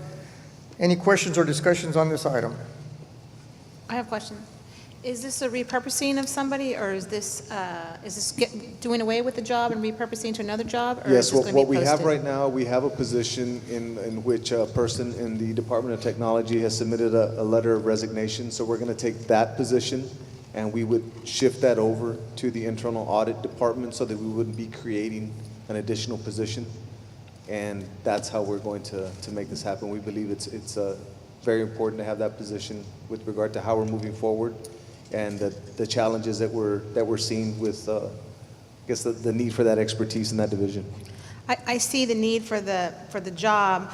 My problem, once again, is posting. To me, if you don't post it, you don't know if you have the best person for the position. So unless it's posted, I'll be voting no. Yes, we are going to post it. Debbie just told us how she's going to vote. Thank you, trustee Aliceda. Any questions or comments from the board? Mr. President. Trustee Saldivar. Yes, sir. There's packets here that we've put together, the internal auditor has, for us to reference. And so I thought I'd give them to you. If you all had any questions, you can take them with you. But last time when we discussed this, it was understood we had more in the positions there than we actually do. There was a clerical position that the internal audit department had. They had 2 clerical and 1 senior auditor in addition to the auditor themselves. And one of the clerks is no longer in that department. So we're actually 1 down. And during our last meeting, one of the trustees mentioned that, we shouldn't be adding, and if we could repurpose somebody. So in essence, it's 2 positions, one within the Department of Technology that will not be replaced, and then one within the auditor department will not be replaced. So in essence, it's what the board had suggested at our last meeting, is that we would enhance this department through those 2 roles. The other, as you'll see in the packet, we got FERPA and HEPA situations in which the federal government and the state are going to require that the internal auditors of departments like ours have somebody within that department capable of conducting the electronics evaluation to find efficiencies and effectiveness of the district more and more. And we just happen to start with this department. So as we continue to move forward, even if we, all the findings come out fine, which we're still waiting for that final report, the fact of the matter, we do need to gear up in order to address these continued concerns and the access by the auditor to have somebody attached to them. Because again, as we found out through the government of accounting office, federal government, and also the IIA, which is the Institute of Internal Auditors, if you have somebody that's in another department assisting you with the audit, then in the future you would not be able to audit that department without having to go to an exterior audit to do it. So it would actually hamper our internal audit department by not having the capability to audit the departments that they are required to serve this board and this administration. So again, I've left this material and leave it with you. We can go over it if we want to go in detail, but I hope we support this and move forward. Thank you, trustee Saldivar. Any other comments or questions from the board? Just to be clear, when I say post it, I mean post it external so that anybody can apply. I've learned that when you say posting it, sometimes it also means only internal. I mean post external can apply. just to be clear. Mr. President, if I may? Yes, Dr. Gonzalez. Yes, ma'am. This position will be posted open to the world. Yes, open. Yes. There's no need to Wide open. repurpose, there's nobody there, they left. Thank you, Dr. Gonzalez. I have a question. Who will be doing the hiring or the interviewing for this position? Because it's a very unique position. Our plan is to put a committee together to include the internal auditor. We also want to include different, maybe a director, a coordinator, a counselor, different representatives, get a cross-section of our district, maybe a community member, much like we do our directors and principals and upper-level administration. This is a very, very important position to us, so it would be a larger committee made up of a good cross-section of our district. That actually could be a problem, Mr. President. The job description for this position, the internal auditor, was approved by the Board of Trustees. And in that, it provides that the internal auditor will be the selector of anybody in that department. And there's a reason for that. And again, if you read all the material, you'll find out what that reason is.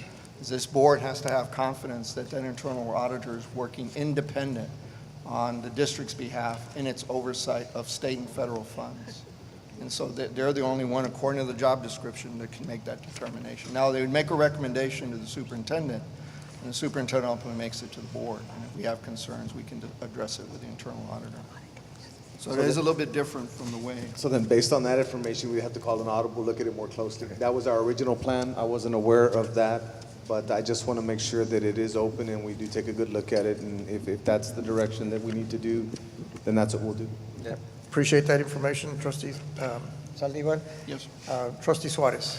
I do think that if this position is approved, which it's looking like it will be, I think that this is a position that I think the board should have a lot of say on who gets hired here. If we are the ones that hire the auditor, and this person will also be doing auditing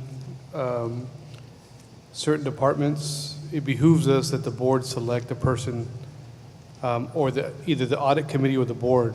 But it wouldn't make sense to me for a committee to hire someone that's going to be auditing them. And I don't think that the auditor should have the full authority to, by herself or by himself, to be able to choose someone, because there has to be a checks and balances as well. And I think that if the board, if the auditor reports to the board, then I think this position should be something that the board